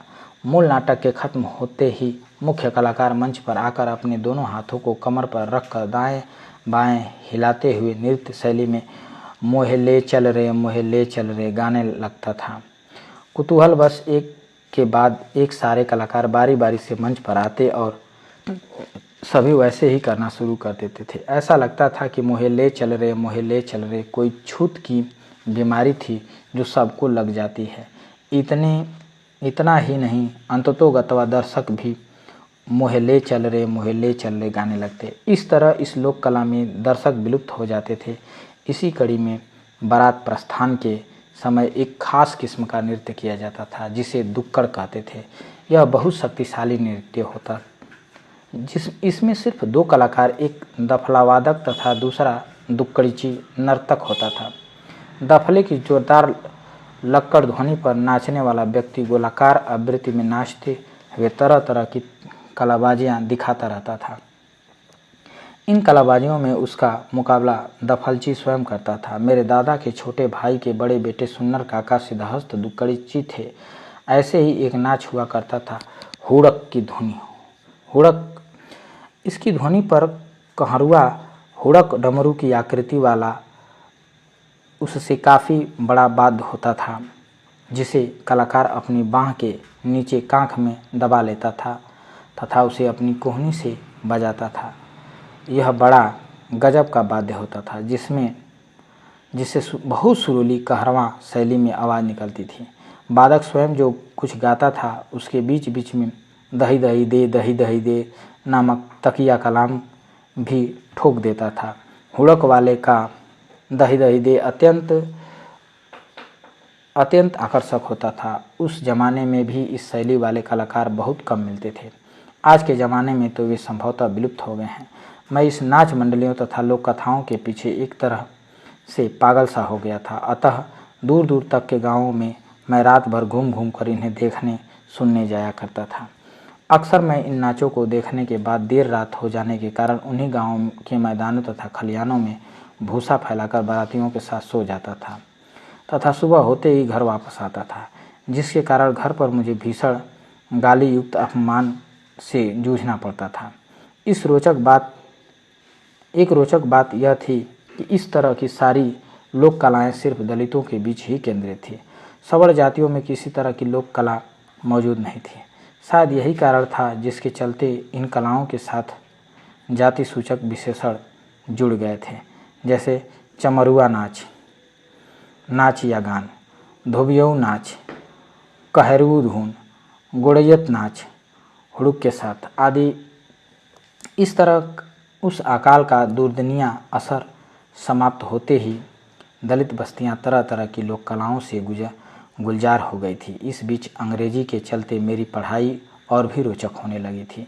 6ठी कक्षा में कोई विशेष समस्या नहीं हुई और मैं सन 1960 की जुलाई में 7वीं में चला गया। 3 महीने के बाद तिमाही इम्तिहान होने वाला था। उस समय तिमाही, छमाही, सालाना आदि परीक्षाओं का प्रचलन था। स्कूल मास्टर ने कहा कि 4 आने इम्तिहान की फीस लाना है। मैंने अपने घर के मालिक मुन्नर चाचा से फीस की मांग कर दी। इस पर उन्होंने खींचकर बोल दिया, ई ससुर, सब इम्तिहान के बदले पैसा ले जाके नोनियानियन का पकौड़ी खा लें। इस समय स्कूल के सामने शेरपुर गांव की एक नोनियाइन जाति की महिला ने पकौड़ी की दुकान खोल ली थी, जिसकी शोहरत दूर दूर तक के गांव में हो गई थी। मुन्नर चाचा की यह बात मुझे बड़ी गहराई से छू गई, क्योंकि मैंने कभी उस पकौड़ी वाली दुकान के आसपास तक जाने की हिम्मत नहीं की थी। खरीदना या खाना तो दूर रहा। अतः मैं इस झूठे आरोप से इतना आहत हुआ कि घर से भागने की ठान ली और दूसरे दिन मैं घर से स्कूल के लिए चला। गांव के कुछ लड़के मुर्दहिया पर गाय भैंस चरा रहे थे। मैंने अपना वास्ता एक लड़के को देकर यह कहा कि इसे मेरे घर पर देकर यह कह देना कि मैं किताब खरीदने बरहलगंज बाजार जा रहा हूँ, अतः शाम तक घर आऊँगा। यह कहकर मैं गांव से करीब 15 किलोमीटर दूर दुल्लहपुर नामक छोटी लाइन के रेलवे स्टेशन की तरफ बढ़ा। आसनसोल में काम करता था। उनका नाम था टेनी काका। वे कहा करते थे कि रेलिया के पटरिया के निचवा सोई के बिना टिकटवे के आसनसोल चहुप जाइला। उस समय तक मैंने रेलगाड़ी नहीं देखी थी, इसलिए उनसे प्रायः पूछता था कि रेलिया का पटरिया का होले। वे बताते थे कि बैठने या सोने के लिए बोरिंच जैसन यानी बेंच जैसा फट्टा होता है, जिसके नीचे वे छिपकर सो जाते थे। उनकी बताई गई यह विधि मुझे हमेशा अपनी तरफ खींचती रही। यही सोचकर दुल्लहपुर की ओर चला था कि रेलिया के पटरिया के नीचवा छिप के कलकत्ता हमहू चहुप जइबे। किंतु आधी दूरी तय करने के बाद चिरैयाकोट थाना पहुँचते ही मेरे पाँव थरथराने लगे। कारण यह था कि मेरे पास एक भी पैसा नहीं था। सोचने लगा कि खाऊंगा क्या, साथ ही यदि दुल्लापुर पहुंच भी गया तो कलकत्ता का सफ़र कैसे होगा। तरह तरह के दृश्य मेरे सामने से गुजरने लगे। कभी सोचता था कि यदि कलकत्ता पहुंच गया तो शाम बाजार वाले टाना रिक्शा खींचने वाले विश्राम को ढूंढूंगा, तो कभी बेलिया घट्टा के मुरबी दास की याद आती। हमारे गांव की औरतें अक्सर कहा करती थी कि कलकत्ता में बंगाली औरतें बाहरी लोगों को जादू द्वारा बस में करके भेड़ा बकरा बनाकर रख लेती हैं। अतः इससे भी आतंकित हो गया कि यदि भेड़ा बकरा बन गया तो क्या होगा। इसके अलावा न जाने कितनी कल्पनाएं मेरे दिमाग से ओझल होती रहीं। अंततोगत्वा कलकत्ता की राह में संभावित खतरों से मैं डर गया तथा कुछ वर्षों के लिए घर से भागने की आकांक्षा उसी चरैया कोट के थाने की इमारत से टकराकर चकनाचूर हो गई और मैं उल्टे पांव आजमगढ़ की ओर जाने वाली सड़क पर निरुद्देश चल पड़ा। संध्या होने वाली थी और मेरी भूख चरम सीमा पर थी। जी चाहता था कि कुछ भी खाने को मिल जाए तो कुछ बात बने। उस समय मैं सड़क के पास अलदेमऊ सरौना नामक गांव से गुजर रहा था। मेरे सामने गन्ने की खड़ी फसल दिखाई पड़ी। चुपके से मैंने गन्ने के अंदर घुस गया। बड़े धीरे से एक गन्ना तोड़ा, उसके पत्तों को छुड़ाकर उसके ऊपरी हरे हिस्से, जिसे गेंड़ा कहते हैं, को धीरे से चटकाया। गन्ने के झुरमुट से बाहर निकलते हुए इधर उधर दूर तक देखा। कोई मुझे चोरी करते देखा तो नहीं। अस्वस्थ होने पर गन्ना चूसते हुए आगे निकल पड़ा। किसी तरह उसी सड़क पर स्थित बबुरा धनौवा के उस स्कूल पर पहुंचा जहां 5वीं कक्षा का इम्तिहान दिया था। वहां पहुंचते ही मेरी कल्पना में एक बार फिर रामचरण भैया के मेरे सामने खड़े हो गए। मैं किंग कर्तव्य विमूढ़ होकर सोचने लगा कि इसके आगे कहाँ जाऊँ। अब बिल्कुल अंधेरी रात हो चली थी। बीच बीच में अचानक किसी एक्का में नधे घोड़े की टप सड़क पर बजती सुनाई देने लगी थी। मुझे याद आया कि मेरे चचेरे भाई वहीं पहलवानी सीखने वाले गोकुल भैया की ससुराल बबुरा से करीब 1.5 किलोमीटर पश्चिमोत्तर में स्थित दलित बस्ती में है। पता के नाम पर इसका पता था बबुरा के पास वाली चमरौटी। मैंने इस चमरौटी को इधर उधर पूछते हुए ढूंढ निकाला, क्योंकि इससे पहले वहां कभी नहीं गया था। गोकुल भैया के ससुराल वाले खाना खाकर सो गए थे। वे लोग मुझे देखते ही अचंभित हो गए और समझ गए कि मेरा इस तरह आना कुछ गड़बड़ सा लगता है। वे लोग बेहद गरीब थे, इसलिए तत्काल कुछ खाने का इंतजाम करना उनके लिए एक समस्या थी। घर के अंदर चल रही कानाफूसी से इसका आभास मुझे हो गया था। वे लोग एक मोटी रोटी और कुछ कमी का साग सुबह बच्चे के खरमेटाव यानी नाश्ते के लिए बचा कर रखे थे, अतः उनका खरमेटाव मेरे डिनर के हिस्से में काम आया। उनकी झोपड़ी के सामने एक ही जड़ से निकले जुड़वा ताड़ के 2 लंबे पेड़ थे।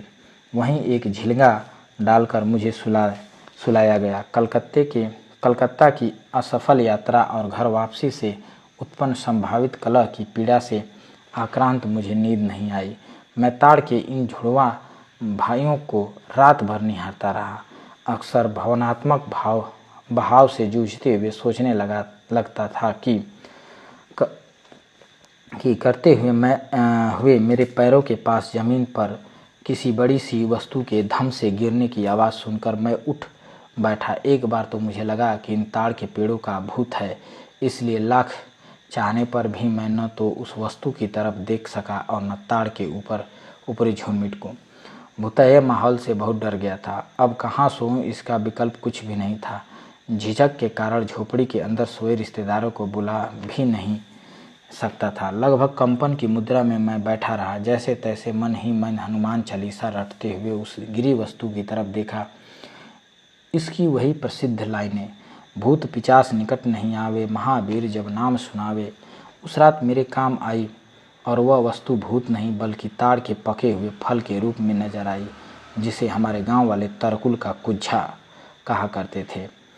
मैंने उसे उठाकर रख लिया। नींद से वंचित सवेरे होते ही मैं तरकुल के उस कुज्जे को लेकर अपने गांव की तरफ चल पड़ा। तमाम आशंकाओं से बोझिल दिमाग को ढोते हुए भरी दोपहरी में मैं अपनी उसी पुरानी मुर्दहिया पर एक बार फिर आ पहुंचा। वहाँ कोई नहीं था। वहाँ से कुछ ही दूर स्थित अपनी दलित बस्ती की तरफ 10-20 कदम बढ़ता फिर डर के मारे मुर्दहिया की तरफ वापस आ जाता। सबसे बड़ा डर इस बात का था कि पिटाई तो जो होनी है वह होगी ही, मेरी पढ़ाई हमेशा के लिए छुड़ा दी जाएगी। उस समय मैं तुलसीदास जी के शब्दों में तरु पल्लव मह रहो छिपाई, करे विचार करो का भाई वाली स्थिति में आ गया था। मैं घबराकर मुर्दहिया के उस हिस्से में एक सिंघोर के पेड़ के नीचे बैठ गया जहाँ मेरे पशुओं के चमड़े छुड़ाए जाते थे, जहाँ मरे पशुओं के चमड़े छुड़ाए जाते थे। कल्पना के तौर पर अचानक मेरे सामने डांगर के मांस पिंड पर झपटते गिद्ध तथा झवहाते हुए कुत्ते की होड़ नजर आने लगे। तभी हमारे गांव के एकमात्र नट परिवार के मुखिया सोफी कंधे पर ढोल टांगे किसी अन्य गांव से आल्हा गायिका के बाद अपनी झोपड़ी की तरफ आते दिखाई दिए। मुझे देखते ही वे कहने लगे, तू कहाँ चला गया था बाबू? तुम्हारे घरे रोवन पड़ा था, लोगन एहर ओहर खोजन निकला है, चल चल घर चल, घर चल। सुनकर मैं फूट फूट कर रोने लगा। सोफी मुझे पकड़कर घसीटते हुए घर की तरफ चल पड़े। वे जोर जोर से मेरे पिताजी का नाम लेकर बुलाने भी लगे। साथ ही बीच बीच में वे अपनी ढोल पर एक जोर का तमाचा भी जड़ देते थे। उनका यह विचित्र ढोलकची शोर मेरी बस्ती में आसानी से जा पड़ा। दर्जनों लोग मेरी तरफ चल पड़े, जिनमें मेरे गुस्सैले नग्गर चाचा भी शामिल थे। मेरे पास पहुंचते ही नग्गर चाचा सबको कहने लगे कि कोई इसे कुछ न कहे वरना यह फिर भाग जाएगा। उनकी इस बाड़ी से मुझे बड़ी राहत मिली।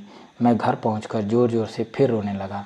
इस बार मेरी इस रुलाई में मेरी माँ शामिल हो गई।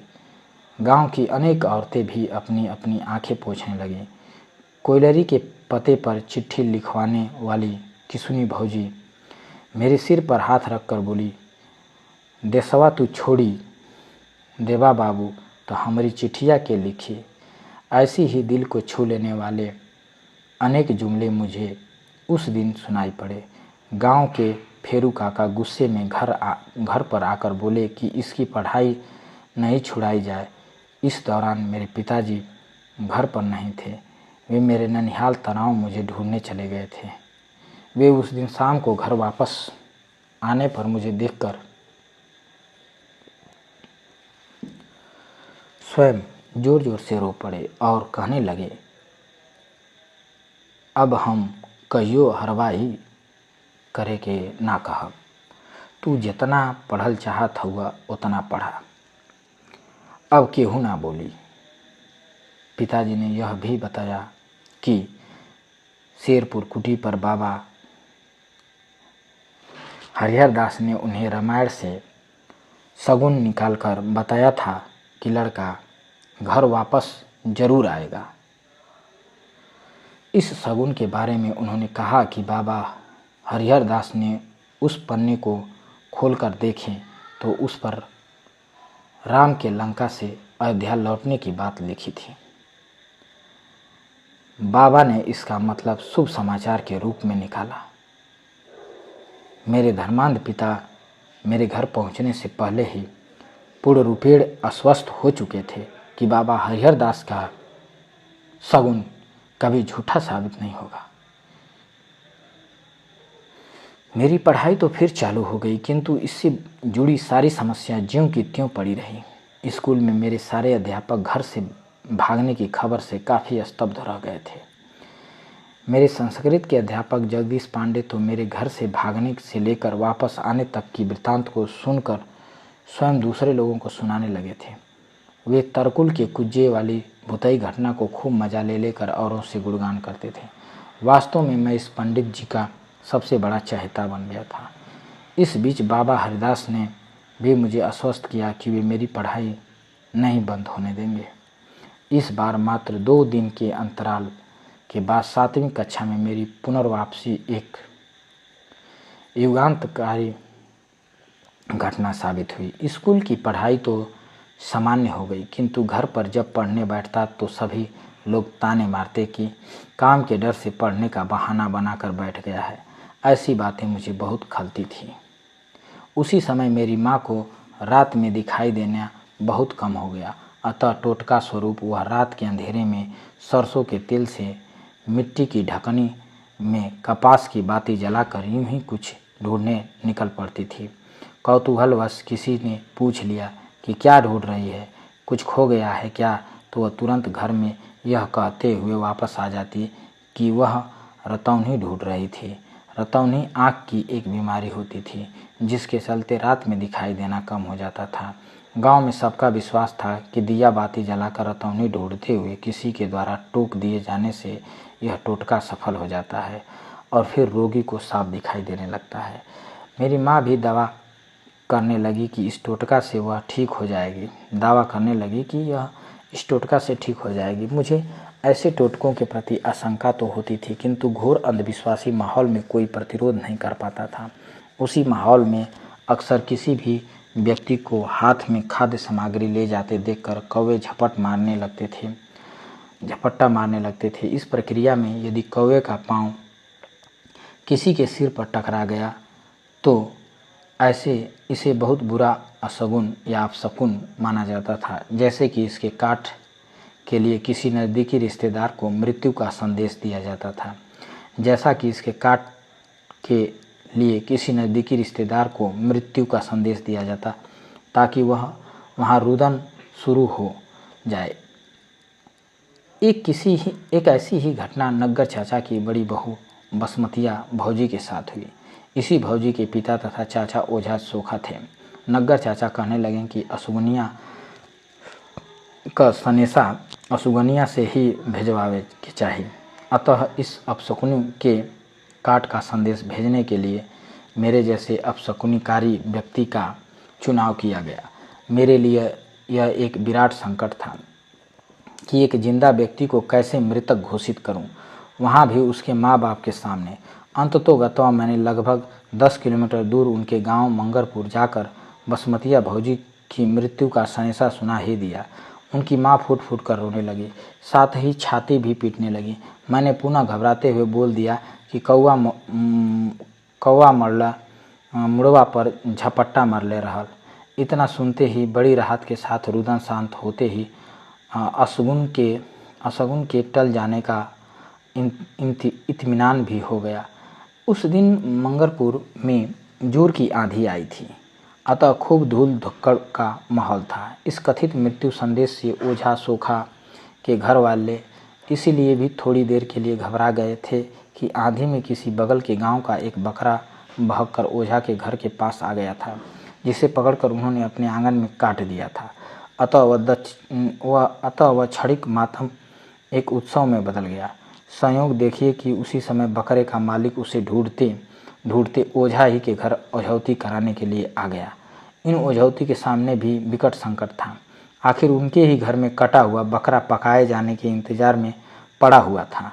ओझौती तो जमानी ही थी, अतः ओझौती के लिए बकरे की मालिक ने 1.25 रुपये अक्षत में दिया। लौंग काटते हुए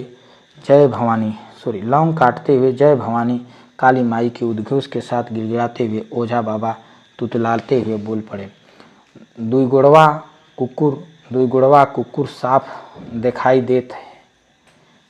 दिखाई देत हो।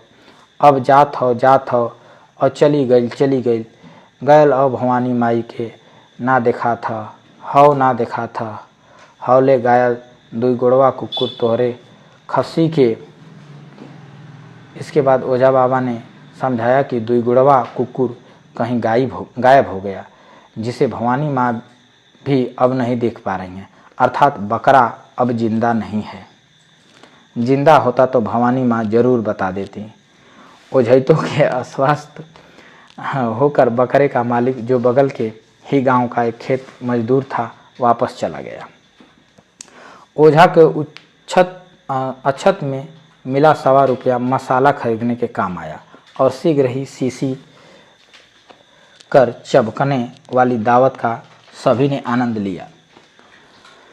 जब दूसरे दिन मैंने घर वापस आकर दुई गुड़वा कुकुर की कहानी सुनाई तो नग्गर चाचा पछताने की मुद्रा में आ गए, जिसका कारण यह था कि उस दुई गुड़वा कुकुर की दावत से वे स्वयं वंचित रह गए। स्कूल में मेरी पढ़ाई रंग लाने लगी। लेजर के समय अनेक छात्र मेरे साथ मैदान में बैठ जाते और कोई गणित तो कोई अंग्रेजी का ग्रामर पूछने लगता। मैं तुरंत खपड़े से ज़मीन पर आदि मानव की तरह लिखना शुरू कर देता था। इस तरह मेरी समानांतर कक्षा 12वां महीना जारी रही। शायद भविष्य में प्रोफेसर होने की यही मेरी पृष्ठभूमि थी। इसी बीच मुझे एक अकल्पनीय समस्या से जूझना पड़ा। मेरे पिताजी जिन पंडित जी की हरवाही करते थे, उनकी बेटी आशा लगभग मेरी ही उम्र की थी, किंतु देर से पढ़ाई शुरू करने के कारण कक्षा 5 में पढ़ रही थी। हरवाही के चलते वह हमारे पूरे परिवार से घुली मिली रहती थी। स्कूल जाते आते जब भी वह साथ होती, मुझसे अपना होमवर्क हल करवाती रहती थी, विशेष रूप से गणित। वह भैया के संबोधन से मुझे बुलाती भी रहती थी। एक दिन वह स्कूल के पास वाले नाले के किनारे अकेले खड़ी थी। मैं स्कूल से आते हुए दूर से ही देख रहा था कि कोई नाले पर में थोड़ी दूर जाकर फिर किनारे वापस आ जाते था। हुआ यह था कि अचानक नाले में ज्वार की तरह अधिक पानी चढ़ आया था। उस समय छोटी छोटी लड़कियां भी साड़ी पहनती थी, अतः वह अपनी साड़ी उठाए घुटनों तक पानी में जाती, किंतु आगे अधिक पानी के चढ़ाव के कारण वापस आ जाती थी। वह नाले के कई हिस्से में छिछली जमीन की खोज में जाकर देख चुकी थी, किंतु उससे नाला पार नहीं किया जा सकता था। मैं जब वहां पहुंचा तो बेझिझक मैंने कहा कि कोई बात नहीं, मैं नाले पार कराता हूं। जैसा कि मेरे जैसे लड़के पानी चढ़ आने पर हमेशा अपनी धोती उतारकर अंगोछा पहन लेते थे और फिर नाला पार कर पुनः सारे कपड़े पहनकर स्कूल जाते थे। मैंने भी अंगोछा पहन लिया और मेरा कुर्ता धोती तथा बस्ता बेझिझक उसने हाथों में पकड़ लिया और मैं जमीन पर बैठकर उसको घुटनों के नीचे के पैरों को पकड़कर खड़ा हो गया। उसका धड़ मेरे कंधों के पार चला गया। कमर भर पानी में हेलकर हम नाला के उस पार पहुंच गए। मेरे पिताजी भी अनेक बच्चों को नाला पार कराते रहते थे, अतः मेरे अंदर भी इस क्रिया में किसी तरह का संकोच नहीं होता। अचानक एक बड़ी मुसीबत यहाँ आ गई कि नाले के उस पार गांव के कुछ ब्राह्मण छात्र दूर से ही रामचरितमानस के इस नए केवट प्रकरण को बड़े गौर से देख रहे थे। जाहिर है तिल का ताड़ बनना ही था। तरह तरह की अफवाहें गर्म होने लगी। ये अफवाहें उसके पिता को भी सुनाई पड़ी। घबराकर उन्होंने उसका स्कूल जाना बंद करा दिया। वह मुश्किल से 12 साल की थी, किंतु अनहोनी का भय भयानक था, इसलिए साल भर के ही अंदर उसकी ससुराल ढूंढ ली गई। विदाई के समय मेरी माँ भी वहाँ मौजूद थी। घर वापस आकर माँ ने बताया कि डोली में बैठते समय पंडित की बेटी रो रो कर कहती रही कि हमारा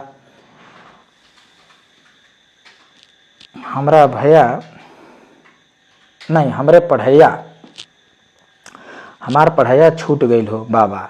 जाहिर है शिक्षा से यदि एक गुलाम पुत्र इतना कुछ हासिल कर सकता था, तो फिर मालिक की पुत्री न जाने कितना आगे जाती। किंतु एकमात्र अदना अफवाह ने उसका सब कुछ छीन लिया और वह अपनी ससुराल में सिर्फ मालकिन बनकर रह गई। इस संदर्भ में वर्षों बाद जब सन 1977 में जवाहरलाल नेहरू विश्वविद्यालय में मैं पश्तो भाषा पढ़ रहा था, तो काबुल के प्राध्यापक बेजिद हादसाक साहब ने पढ़ाते हुए बताया कि पश्तो साहित्य में मलाली की लड़ैया सौंदर्य शास्त्रीय दृष्टि से बहुत महत्वपूर्ण है। छोटे छोटे दोहे जैसे रचनाओं के पश्तो में लड़ई कहते हैं। मलालई किसी मध्ययुगीन अफगानी राजा के बेटे थे, जिसका लगाव उसके ही एक गुलाम से हो गया था। घबराकर राजा ने मलालई को जेल में बंद कर दिया। जेल के कोठरी में उसके पास न कागज था न कलम, अतः वह उंगलियों को घायल कर निकले हुए खून से दीवारों पर लड़ैयाँ लिखने लगी। ये रचनाएं बाद में चलकर पश्तो साहित्य की अमूल्य निधि सिद्ध हुई। ऐसा सुनकर क्षण भर के लिए मेरी कल्पना से होकर एक नई मलालई गुजर गई। और यहाँ पे हमारा शीर्षक समाप्त होता है। आत्मकथा का ये चौथा शीर्षक था जो इस वीडियो में पूरा किया गया। अगली वीडियो आप लोगों को जल्द ही मिलेगी, जिसका शीर्षक होगा भूतनिया नागिन।